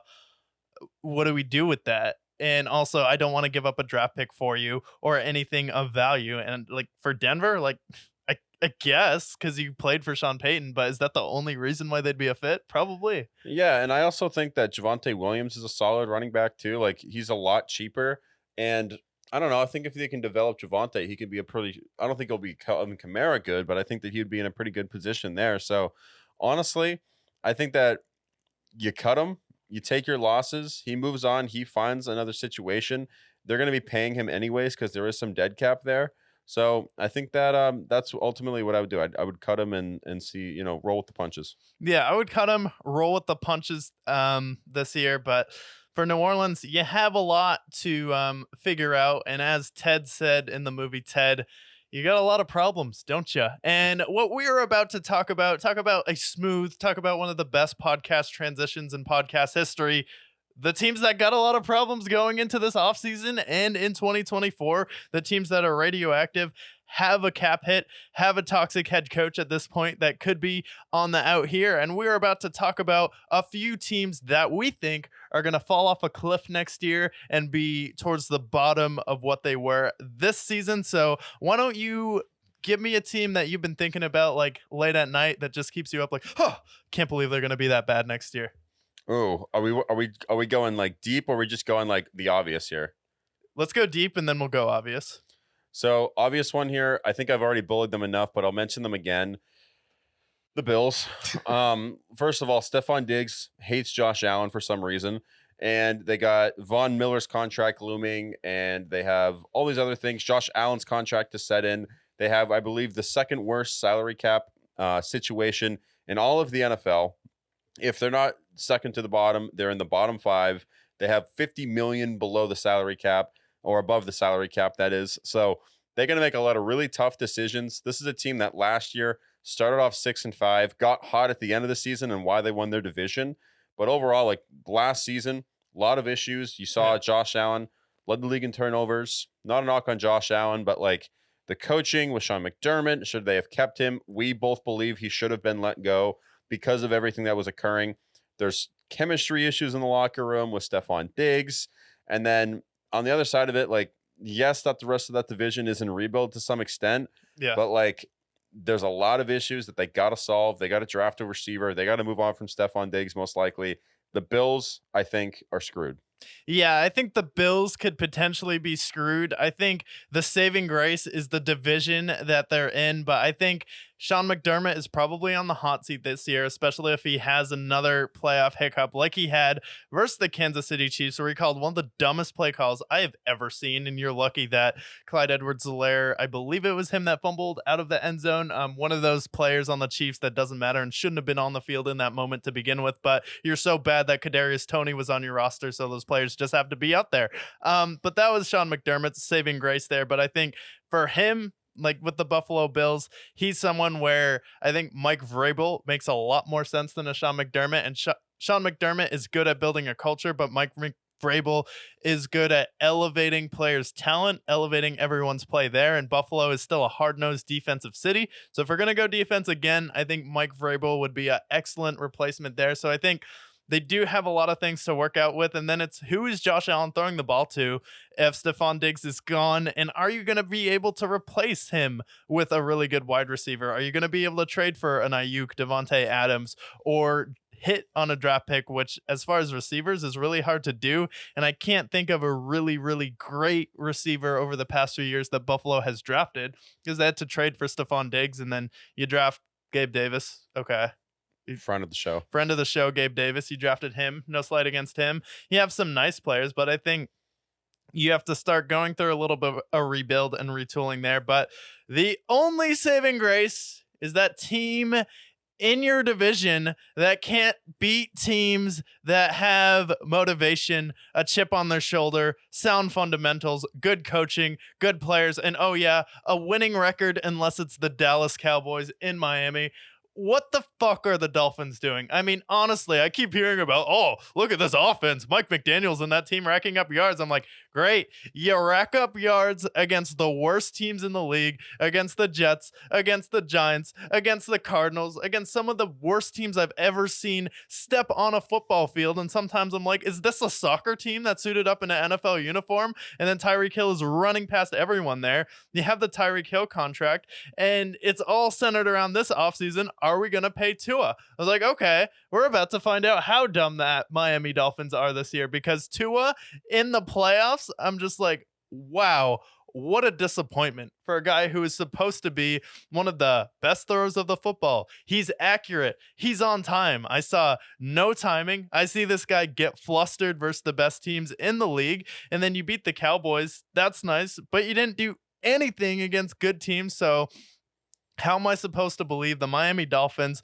with a pretty bad salary cap situation, are going to suddenly snap out of it and start beating winning teams? And if you have another season like that, Mike McDaniels is about to be on the hot seat, because I keep hearing, wow, what a great coach this guy is. I'm like, oh, because he's good with the media and in his press conferences. But when you get on the football field versus good teams, your team underperforms and you blow the biggest 2-possession lead of anyone since 2014 versus the guy who puts mayonnaise in his coffee. Like, come on. What are y'all doing?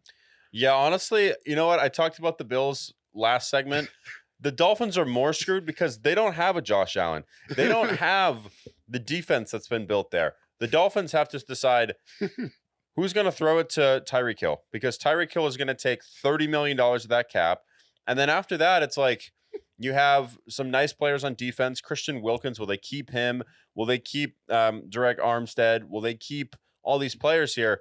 But they also have to decide whether they're going to keep their quarterback. And in my mind, I wouldn't keep Tua. I would go after, I mean, not that you can afford it, but go after someone like Kirk Cousins. But I don't feel comfortable with paying Tua because he hasn't shown to be that guy in those big games. We saw him in the Germany game against the Chiefs do absolutely nothing. We saw him in the playoffs do absolutely nothing. Against teams with a winning record, he does absolutely nothing. And this isn't that I have any sort of animosity towards Tua. Great person. Watch this documentary. Very interesting. But, like, this team is screwed. They have the worst cap situation in the NFL outside of the Saints. And I just don't see any way that they can mend those fuses without taking a significant step back. Yeah, no, I don't think you can mend those fuses. And I think the Mike McDaniel thing, the whole facade that he's one of the best coaches in the league, I see it with the offense. I see it with how they run the football. But again, if you can't run the football when you need to run it, I just don't get the point of what racking up yards against bad teams is going to do. So I think the Dolphins are going to be in trouble if they mess up this Tua situation. And it's all centered around, what do you do at the quarterback position, which is the easiest thing to mess up. But I don't think you should pay Tua, and I think you should move on and draft someone or go after Kirk Cousins hard this offseason, even someone like Carson Wentz. And then after that, I know we both agree on this team, but I'll let you take the reins from here. What's another team you could just see falling off a cliff? Well, I think the obvious one, based on just how bad their salary cap is, the Saints. The Saints are so screwed because not only can they not really cut Derek Carr or trade him, because it doesn't really help them at all, a team that has an absurd amount of dead money already. So the Saints are screwed because what do they do with Alvin Kamara? What do they do with Cam Jordan? What do they do with Marshawn Lattimore? What do they do with Michael Thomas? The list goes on. Hell, what do they do with Taysom Hill at this point? Because Taysom Hill has a big contract. They have all these contracts, and what they've done the last decade is just push the can down the road. Yeah. Well, now they're at the point where they're nearly $100 million over the cap. And they have to make some tough decisions. Not only that, their offensive line, not that great. Their quarterback, not that great. Soon to be running back position after they get rid of Alvin Kamara, not that great. Now it's going to be Chris Olave and Jawan Johnson. And then whoever the hell is playing quarterback for them, which apparently it's going to be Derek Carr, because it's pretty much all guaranteed. And that's something that only you were going to do. Because other than that, the Jets were the only other team interested in Derek Carr. Yeah, well, don't forget to mention the most obvious and the most detrimental part of the team besides Derek Carr is now that Arthur Smith is fired, you have the biggest Karen as a head coach in the league. I mean, just look at how Dennis Allen walks and you'll be like, that is not the walk of a coach. That is inspiring. That is the walk of someone that's like, excuse me, you are standing too close to me in Target and it makes me uncomfortable. That's the vibe Dennis Allen gives off now that Arthur Smith isn't there anymore. And that is probably the biggest blemish on that team outside of the negative $100 million. And it's like, at this point, do you have accountants? Do you have people who knows how the salary cap works? Or did you just let a 12-year-old scribble all over your salary cap and in free agency? And you're like, okay, Derek Carr, Taysom Hill, Alvin Kamara, Michael Thomas, all players who are past their prime, or one player who doesn't know what position he is. Yeah, that is the New Orleans Saints here. The only solution that they truly have, and this isn't necessarily a good solution because it does involve committing federal crimes, but maybe it's you call on the guys of Enron. If you guys are unfamiliar with Enron, look into them. Some of the accounting scandals of the 2000s causing the .com bust that did occur.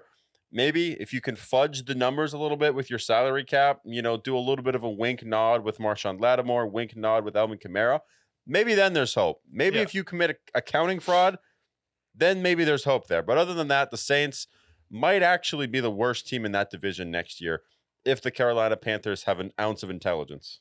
Yeah, if the Carolina Panthers have an ounce of intelligence here, I think they could definitely be the worst team. But at the same time, Taysom Hill is good enough to win you 3 games. So with the Panthers, I just think they'll be perpetually like the Browns here.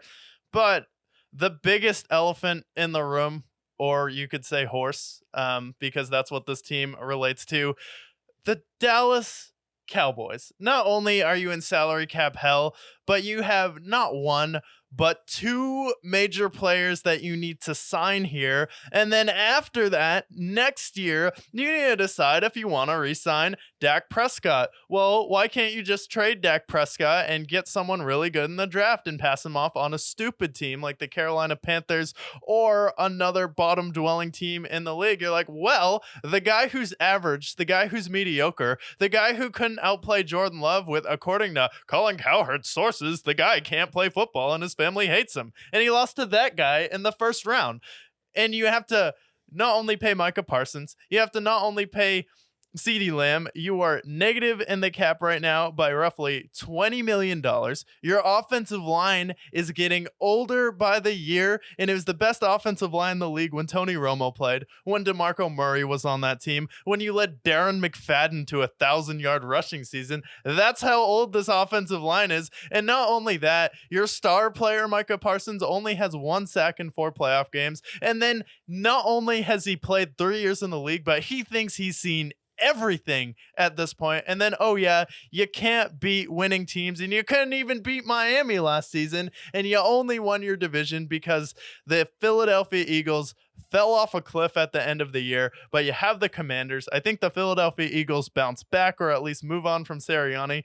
The only shining ray is that Daniel Jones may potentially still be in your division. That's the only sign of encouragement for the Cowboys. But for a team that was as vaunted as they were, everyone's favorite to get to the Super Bowl, like, oh, if it's not the 49ers, it'll be the Cowboys. I'm like, all of you are idiots, because the Cowboys should have never been number 2. It should have always been the Lions. It should have always been at least someone other than the Cowboys, because they haven't done it since VHS tapes were the main source of media consumption, as we say on the show. But I think to put it all on top of that, we bring back Mike McCarthy, who everyone was like, this guy should be gone. And you bring in Mike Zimmer to replace Dan Quinn. I'm like, oh my God, what are you doing? Yeah, they're screwed, especially those 2-headed monsters with Micah Parsons and CeeDee Lamb, because both of them are going to demand top dollar, and both of them deserve top dollar. CeeDee Lamb, he's going to be making Tyreek Hill money, so that's $30 million right there. And Micah Parsons, he's a top edge rusher in this league. He's going to demand $30 million. And then you have the Dak Prescott situation. Maybe it's time that Trey Lance finally gets some playing time. And maybe he takes on the helm after 5 years of development. We saw what it did with Jordan Love and his development after sitting on the sidelines for half a decade. Maybe it's Trey Lance that will finally get the helm, because people in the 2021 draft, they swore by Trey Lance with that 14 games that he played that one year. So maybe that's what they do. Yeah. If not, Dak Prescott, who got $50 million last time, maybe this year he demands $60 million. So you're looking at just about $120 million annually in contracts you're going to have to align. So what happens to Trayvon Diggs? What happens to DeMarcus Lawrence? What happens to all these other guys with all these? Don't forget about Deron Bland. Oh my God! Don't forget Deron Bland. I can never forget about Defensive Player of the Year Deron Bland, of course. So the Cowboys, whether it's this year or next year, will implode, and the only person that will fix them is Bill Belichick or the Brickyard. Yeah, we could definitely fix the Dallas Cowboys. Trade Dak Prescott. First of all, don't give him a no trade clause, but all of this negativity, all these teams imploding kind of has me down here. I know you're a man of love. You like to think of yourself as a man of optimism. You like to look into the sky at night and think, wow, I could see the Houston Texans on the moon. I could see the Colts making history. What do you think about at night to kind of take you out of this dark place and bring positivity back into your life? Well, first of all, it's me not thinking about the Cowboys because, that's not ever fun. Not the Bills, because ever since what they did to OJ, it just hasn't been the same. Yeah. But then I think about, the Lone Star State. I think about the America's team, Texas's team. I think about the Texans and what they are able to do. We saw how much they elevated their season last year, going from 3-13, 3-13, 3-13 to, oh, by the way, we just won our division. We just won a playoff game. We are in the mix now. We have a top 5 quarterback in CJ Stroud. Nico Collins, he's pretty good at football. Tank Dell, he's pretty good at football. And oh yeah, defensive rookie of the year, Will Anderson, he's pretty good himself too. And then they also see themselves with a bunch of cap space. And really, whether it's a T. Higgins or Michael Pittman or a Stephon Diggs or any of the guys that are available wide receiver-wise, they have the money to go after him. They have an ability to get a second edge rusher to pair along Will Anderson with. And then whether it's bolstering that secondary, Derek Stingley did elevate his game from when he was initially drafted. He ended up playing pretty well. But maybe it's bolstering that secondary. The Texans, so much excitement here because they have all the cap space that they could possibly want. And they have their guy. They have their defensive player. And it looks like their organization is finally functioning again. Yeah. So optimism. My optimism is fully on the Texans, the Texans whisperer. You're talking about a team that's going to not only win their division next year, but potentially make the AFC title game. Yeah. And you're talking about a team, when you talk about Texas teams, who has the best quarterback in Texas. They have the fourth most, I believe, third most salary cap in the league at this point. They're at least top 5 as far as cap space there. And then they hit on pretty much every player in their draft. You have Bobby Slowick, who came back. That was going to be the concern. How's the offense going to look when he gets a job? And then, when the media assumes someone's going to leave, he doesn't actually always do that because he wants to stay there, build a culture, work with someone like CJ Stroud, get to the top of the mountain. And then you have someone with his leadership in the locker room at such a young age. He's quickly becoming everyone's favorite player.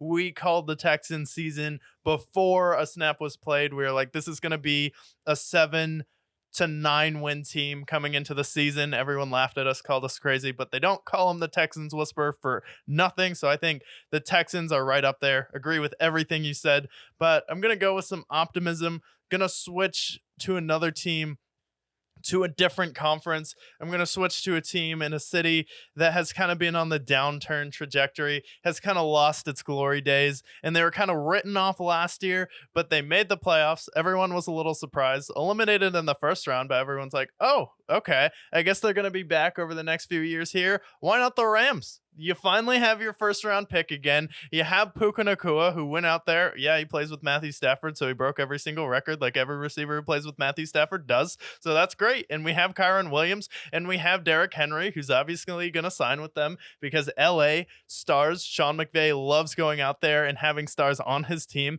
They may try and go after someone like Brian Burns, Aaron Donald. This may be his last hurrah. Maybe your last hurrah with Matthew Stafford, Ethan, and you're looking forward to the future. You finally have have some draft picks, and when you were able to draft this year, you hit on all your picks. Your defense was impressive. Puka Nacua was out of this world. Cooper Kupp is someone who you could maybe trade this year to free up some cap space, or if you bring him back, then you have the best wide receiver duo in the league. But go out there, get a running back, maybe draft a tight end, but your defense was playing electric last season. You're able to slow the Lions down. So I think of any teams that's kind of going to bounce from that wild card range up to Super Bowl contention this year, have hangover with the 49ers, Seattle Seahawks, first time head coach. The Cardinals are another team that I want to bring up on this list, but I think at the top should be the Rams because Sean McVay has earned that respect as an NFL head coach, and he's still one of the 3 best coaches in the league. I know some people don't like it, but it's just the truth.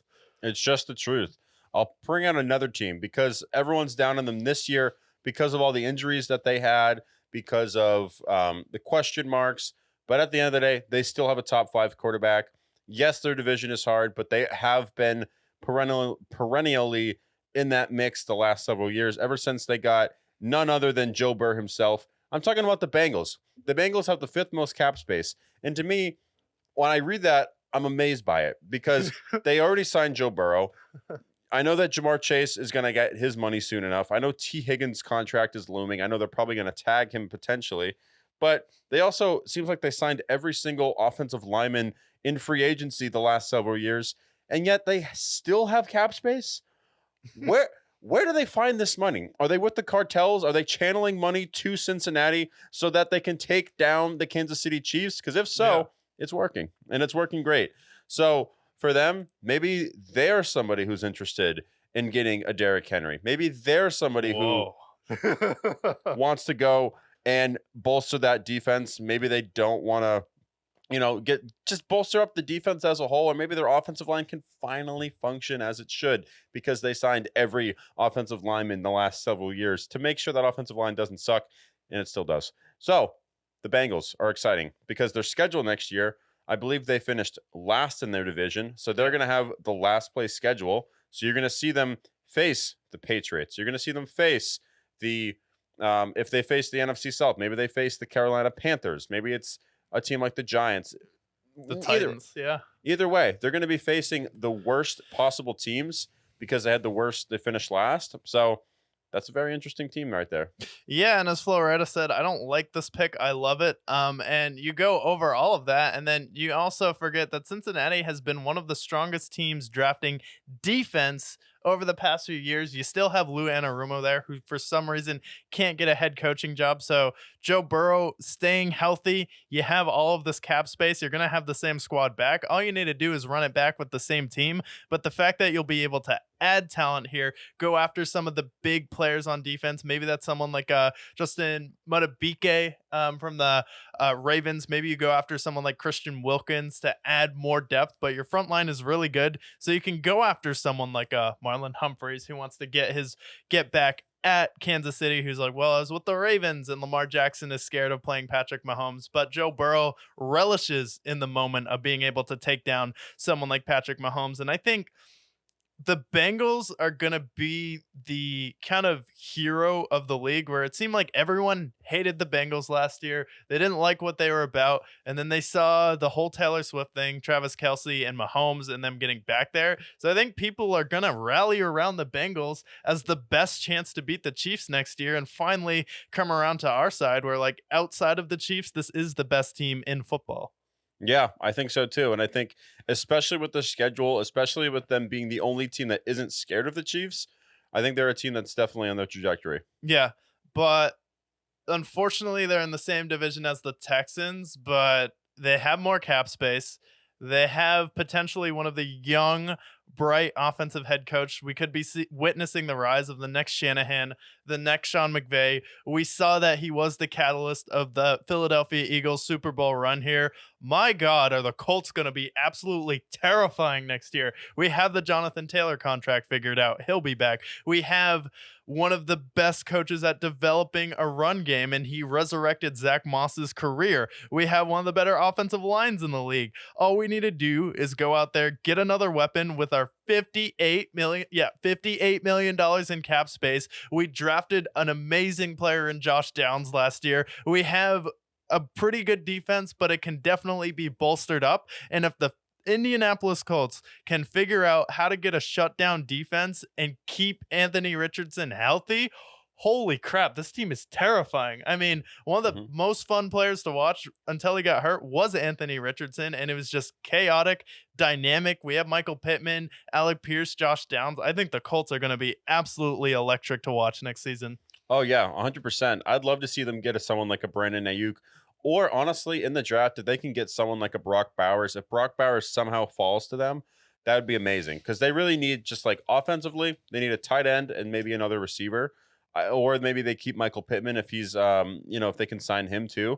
Then at that point, their offense is set, and then defensively, they still have the DeForest Buckners of the world, and they still have the Kenny Moores of the world. So the defense has talent. They bolstered up a little bit, and that team could be competing in the AFC. Yeah, I definitely think they will be competing. L Jaguars, L Titans. I think the Jaguars had a wildly huge blown opportunity last season, and I think Anthony Richardson and CJ Stroud's ceilings are just higher than what I've seen so far from Trevor Lawrence. I know he struggled with some injuries, but this division as a whole is going to be wildly entertaining, and I could see it being of the likes of what the AFC North was last year. But those are our teams who we think will take those next big jump. I'd say honorable mention for me would be the Cardinals. You have 2 first-round draft picks this year. You could go out there and get someone like a Marvin Harrison. Murph from Impractical Jokers panned out a lot better than other people thought. And then a team like the Raiders, I just don't know when you're in the same division as the Chiefs. And then obviously you would probably have someone like the Commanders, but we have our questions about Dan Quinn. I was going to throw out the Lions too, because they still have a bunch of cap space too. And we mentioned what they should do in the previous segment about, whether it's going after a Khalil Mack or a Marlon Humphreys potentially. So a lot of excitement there. Unscripted, but I was curious because I'm looking at the salary caps here and I see that the Patriots and the Commanders are both respectively at the top in cap space. Of those two positions, right? One's picking second, one's picking third. Which of those teams do you feel at least more optimistic about as far as building up their team from the ground up and restoring their old glory? Oh, well, I don't know if the Commanders had any glory to restore. Well, 90s maybe. From the 90s. Or that 1 year with RG3. Yeah, maybe like when laser discs were the main consumption of media. That was when the Commanders were big. But 8-tracks. I just feel like there is a lot of optimism around the Commanders. I just can't fully wrap my arms around Dan Quinn, but I like the fact that you have Cliff Kingsbury there. So I think for the Commanders, you go out there. If you draft Jaden Daniels, you open up that wallet and are able to pay players, and I think they will. I think new ownership, they're hungry to win, where Robert Kraft has already won. He's still arguing for someone like Mac Jones. I just have a lot more confidence that the Commanders, who are in an easier division, there's no clear favorite to win the division, are like, okay, we could potentially draft the best quarterback in this division for the next 15 years. We could rebuild that defense, and then we still have some really good players on offense and a good offensive coordinator. It's tough to wrap my hands around Dan Quinn, but at the same time, he was a really solid coach in Atlanta, and Gerard Mayo is a rookie head coach who has a lot of holes to fill in New England, and just the whole stigma of them not being able to draft receivers, their offensive line kind of falling off, them not knowing if they want a quarterback or a wide receiver, and then potentially drafting the wrong guy. I just think the Commanders have the most salary cap, and they have the most motivation to win, especially when you have a new owner. That's typically when they're the most aggressive early on. So I would personally take the Commanders. Yeah, I'd take them for a few reasons. First of all, I feel like their issues are a lot easier to solve, especially because they have the most cap space. Quarterback, they're drafting second, so they're either going to get Drake May or Jaden Daniels. The Patriots are going to get the third of whatever lesser equals are. Bears, let's say hypothetically, they take Caleb Williams. Patriots are probably going to end up with Drake May or Marvin Harrison in that case. But also, if we look at their offense, right? They have Brian Robertson, dude's a dog. They have Terry McLaurin, dude's a monster. Jahan Dotson, he's solid. Really, it's like their tight ends could be improved. I think they have Logan Thomas currently. He could be improved. Yeah. Offensive line. But then, like on the other side of the ball, defensive players. I know they traded away Montez Sweat and a couple other guys, but you are able to draft. You have Dan Quinn, who obviously is a defensive-minded head coach. So in the later rounds, they can address that there. Or maybe they traded for someone like Khalil Mack. Maybe they trade for someone like Joey Bosa. They have a lot more pieces where I think they can get to a playoff team a lot faster than the Patriots. Yeah. And plus, in that division, yes, they have the Eagles and Cowboys, but also we also know in that division that no one has repeated as champions the last 20 years. Yeah. So it's pretty open there. Yeah, it kind of moves in cycles, and you have the opportunity to actually go out there, get a good quarterback, open up your wallet. And I think just the motivation of having a new owner, someone who wants to be aggressive, someone who wants to turn around the curse there, you see all of the opportunities. And then it comes down to, well, which team do you think is more likely to make the playoffs and turn it around? And if that's the conversation, it's obviously the Commanders, because in the NFC, it's going to be a lot easier. Not that it's ever easy to make the playoffs in the NFC than it will be in the AFC, where you have the South, who's going to be loaded from top to bottom at this point. And I still think the Titans are the worst team in that division, but they're no slouch. And then you have the North, loaded top to bottom. You have Josh Allen in your division. Aaron Rodgers, if he plays a whole year, that's not going to be a fun matchup. And you have a rookie head coach. At least Dan Quinn has done it before. At least Cliff Kingsbury has proven he can be a solid NFL offensive coordinator there. Yeah, 100%. So Commanders, very exciting to see where they go. That's another team that I have a glass half full for. Yeah, so that's a good segment to teams whose coaches may not have that half full glass, where you're kind of looking at them like, what exactly are we doing here? And that would be, what coaches do we think, if they have a bad offseason, if they have a bad 2024 season, who is on the hot seat, and who do you see is just burning every time they sit down in that chair and have to talk to the owner and explain themselves and their mistakes that they've made? Well, I think a big one, because we think he should have gotten fired anyways, Mike McCarthy. Mike McCarthy lied during his interview process, gets hired, admits that he lied, and then makes the playoffs, wins a playoff game last year, loses in embarrassing fashion, and then this time around faces his former team, a team that let him go, picked Aaron Rodgers over him, and he gets annihilated with one of the top defenses in the league, allegedly giving up 48 points. So they go into another season with all those questions that we had mentioned, with their salary cap, with the players they have to pay.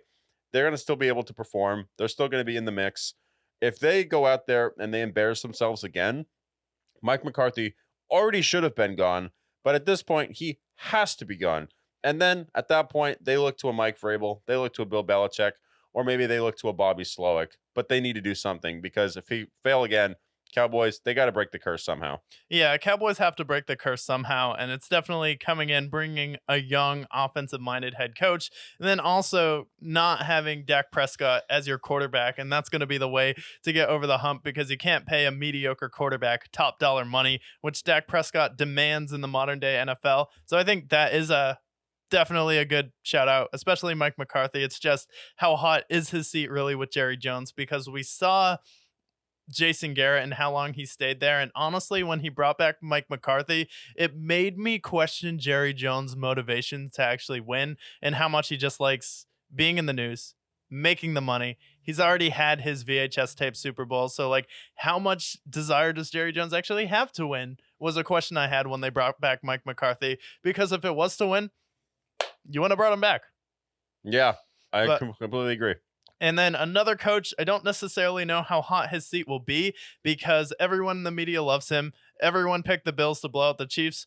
But what are we doing with Sean McDermott? I know he is a good NFL head coach, but he hasn't been the head coach that has been able to get them over the hump versus the Kansas City Chiefs. They had that lull in the middle of the regular season, and Josh Allen put the team on his back and was able to bring them out of the shadows and into the number 2 seed. And Sean McDermott, when it comes down to it, in big games, when you have the best defense in the league, you let the Chiefs score on you within 13 seconds. When you have one of the top 5 defenses in the league, you're at home versus the Cincinnati Bengals, and they destroy you in an environment where they shouldn't have. And then this time around, you call one of the dumbest play calls I have ever seen in a playoff game with that fake punt, and you still couldn't beat the Chiefs at home, where some people we're dumb enough to pick you to blow out the Chiefs. And it's like, okay, how many years are we going to keep bumping our head in the divisional round? And then you got blown out in the conference championship, and we've got worse every year since then. Yeah, we've been saying this for the last several weeks now. It's like there's a certain point, and I think that honestly, Kyle Shanahan, another conversation, I think he might be reaching his ceiling as well, but he made a Super Bowl, whatever. The Bills, I think that this is a team that seems like they've reached their ceiling with Sean McDermott and just that team as a whole. There are plenty of opportunities the last several years where I think they were the better team on paper. Whether it was that Chiefs team with Tyreek Hill, you could argue who was the better team there on paper.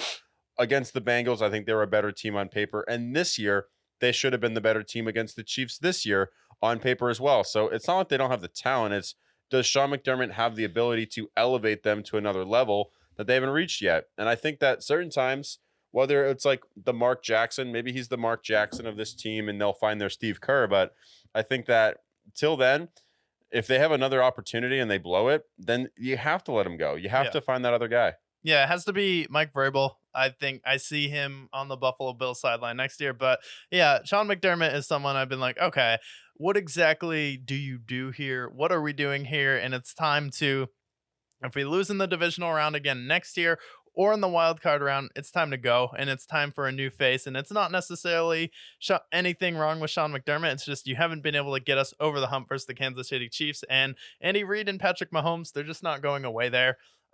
Another mention I have here, and if I was an owner with the amount of money to own an NFL team, so hypothetically I have lots of access to copious amounts of cocaine, after the way they finished last season, I would have been throwing chairs, smashing things in my office, screaming at this coach with, what the fuck actually was that? How did we fall so far off of a cliff where we could have been the number 1 seed out of the playoffs?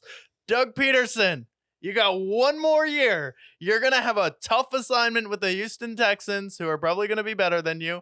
And CJ Stroud looks like he's going to be better than Trevor Lawrence and most quarterbacks not named Joe Burrow and Patrick Mahomes.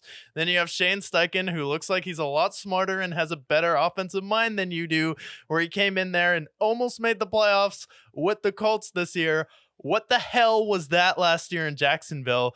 We should have been in the Super Bowl. We had the roster to do it. You couldn't put the defense together. You couldn't put the offense together. We took a gamble on Calvin Ridley. You're the one who's supposed to come in here and automatically elevate Trevor Lawrence to MVP. If we have another so-so subpar, this is a very unexciting, play it safe team. No, Trevor Lawrence should not be a check down guy.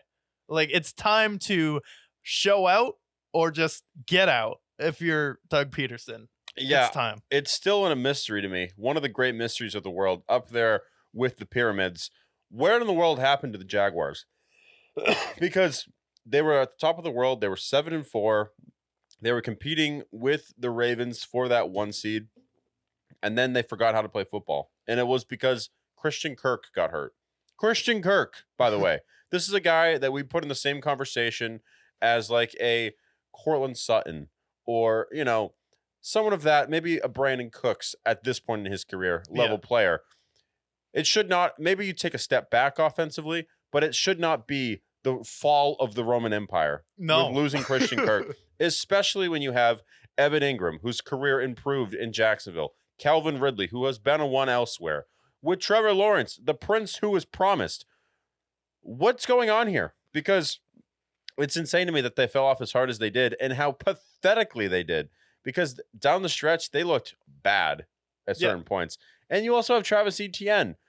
And so I think that that's an obvious pick there as well. And to see just the downfall of the Roman Empire right here. Yeah, the Roman Empire that never got started, though, unfortunately. It's more like the downfall of, like, Utah, when they tried to become their own like Mormon state, and then the U.S. sent some troops there, and they're like, okay, we're fine, whatever. More like the downfall of Utah than the Roman Empire there, because that's how pathetic it was. My God, it makes me angry how much wasted potential the Jaguars had last year, because we could have seen them in the playoffs instead of the Steelers. The Steelers, you let the Steelers make the playoffs. We had to watch Mason Rudolph against the Bills, where we could have had. It's disgusting. Upsetting. That actually leads me to my last pick of teams in the hot seat. I think Mike Tomlin is on the hot seat at this point. You have a guy who won his Super Bowl early on. You had this great team with James Harrison, Troy Polamalu, all these great figures. And as soon as they retired, this team has been either below expectations, kind of fitting into that Bills figure, or they've just been 9-8. And they have that winning season record that's been hanging over him for the last 17 years now. But at this point, if you're 9-8 next year and your average is hell and your offense sucks like it has the last several years, move on. It's time. The Steelers are a franchise. They were great in the 70s. They were great in the 80s. They were good in the 90s, 2000s, 2010s. They're a historically great franchise, only similar to the Packers. And it's just been lull, lull, lull for the last half decade. If they're lull again, time to move on and rebooster it. Yeah, time to move on and reboot it. And I think Tomlin kind of wants to move on from the Steelers too. It's on the last year of his contract, so if they don't get a deal done, they're probably just going to let Mike Tomlin walk here. But I do think with the Steelers, they have the reputation of keeping their coaches for too long. I think he wants to. It's either he wants to break the record there, or it's time for them to move on. But if we get another bad year with Mike Tomlin, he's someone who has been one of the most overrated coaches in history, where it's like, wow, sure, you don't have a losing record, but what are you doing with that winning record? Nothing. Absolutely nothing. It's getting out coached by the Patriots, getting out coached by the Chiefs, getting out coached by the Bills of all teams in the playoffs here, and then not being able to figure out how to use Antonio Brown and Le'Veon Bell in a situation versus the Patriots where we could potentially win that game here. And they made one conference championship since that Super Bowl versus the Patriots, I think. Yeah, and the Patriots steamrolled them. You lost to Tim Tebow. It's like a Josh Allen. Like, if you look at the quarterbacks in the playoffs Josh Allen has beat, it's like that with the quarterbacks that the Steelers have lost to, where it's the Tim Tebows, it's the Mac Jones of the world. It's no one spectacular. Yeah, exactly. So another low year, and I think it's time we move on from the Steelers. Yeah, another low year, and then honorable mentions. I think I don't necessarily think these guys are on the hot seat. If Eberflus doesn't figure it out, you're probably gone. Robert Saleh, this is the year. This is the year. We can't use Aaron Rodgers getting hurt as an excuse anymore, or you have to look elsewhere. But I think those are a couple other guys I could see getting fired, and then we'll probably have another year where we reset it here. But yeah, that's all the coaches that we think are going to be on the hot seat. Let us know if you think we're crazy, you think we're wrong. I know some of you Mike Tomlin fans are going to be like, but he has a winning record. That's awesome. That's awesome. Win a playoff game, win a Super Bowl, get to a Super Bowl, get to a conference championship. Not even that, but I think that is a good transition to, we have our last topic here. There's an American hero. A lot of you know him by the name of Sean Strickland, who kind of had a wild Super Bowl weekend, and I didn't think much of it until he actually got into talks with Jake Paul. There was an offer on the table, and then he went to Hunter, who's kind of Dana White's right-hand man at the UFC, who kind of makes these deals happen. And he's like, just let me fight Jake Paul. I'm an American hero. I'm quickly becoming one of the biggest stars in the UFC ever since he beat Israel Adesanya. Just let me go out there and beat Jake Paul. And I just keep thinking of the 2014 Godzilla, where it's just saying, let them fight. Like, please, we all want to see it. And then Jake Paul has made his money off of beating retired UFC fighters who aren't boxers. I mean, Ben Askren, a wrestler who held the record for getting knocked out the fastest when Jorge Masvidal kneed him in the face in a split second to start that fight. Or we have Anderson Silva, who was like 50 when he fought him. It was like when Mike Tyson fought, I think it was Roy. I forget what his name was, but they had a fight recently where they were both in their 60s. And then he just fought Nate Diaz, and Nate Diaz put up a little bit of a fight and didn't get knocked out by Jake Paul. So it's like, can we just let Sean Strickland end this nonsense? If anyone can, it's Sean, and Sean Strickland likes boxing, and he's like a UFC fighter, but his whole thing is it's just Philly shell, old school boxer. He stands in front of you, and he predominantly spars with boxers, and he trains wrestling, and he's a good all-around UFC fighter, but his main thing is hands. You give an opportunity to someone in their prime to fight Jake Paul, and it's like, okay, let's see if Jake Paul can actually box. Yeah, and I think that Jake Paul can box, but we're talking about Sean Strickland here, who's the face of UFC at this point, who's become American darling the last year or so. So I look at it as if I'm Dana White and I look at the dollar signs because ultimately it is a business. And Sean Strickland and Jake Paul passes the name test, passes the pay-per-views. I see that generating anywhere between 4 and 5 million pay-per-views from it. So we're talking about how big of a ticket item is it going to be? I think it's going to be massive. And also, you're going to have America on your side because half of America loves Jake Paul. The other half of them wants to see his ass get kicked and are Sean Strickland fans and want to see him put a crater in his face. Yeah. So you get the best of both worlds. You get the people who are going to watch it because they want to watch Jake Paul get his ass kicked. And on the other end, you're going to watch it because you're a kickboxing/boxing fan and you just want to watch a good fight. And I think it's going to be a good fight. So I'm all for it just based on the business aspect of things.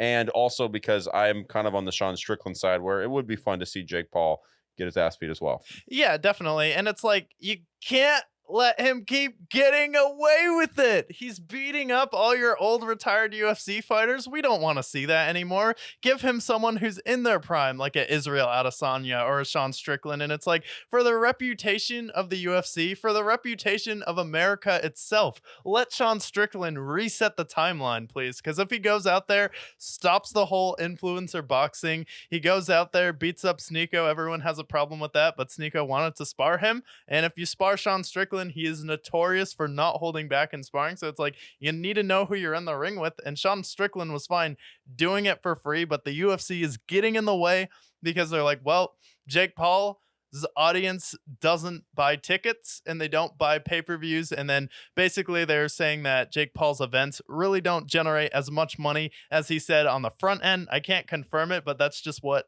Dana White and his right-hand businessman says, but it shouldn't be for business. It should be for the integrity of the UFC and your fighters and just the integrity of America as a whole. Let Sean Strickland end influencer boxing or take it to a whole new level here. And I think everyone would want to see it. It would be the most entertaining press. Just think of the publicity and the money this would generate with Sean Strickland, who's like, I would like to murder someone if it was legal. Then he's asking Joe Rogan. He's like, Joe, how would you feel if you could kill someone? Like, and Joe's like, no, I don't want to talk about this. And he's like, what are you, like, religious or something? Like, what do you think? Like, who would you kill?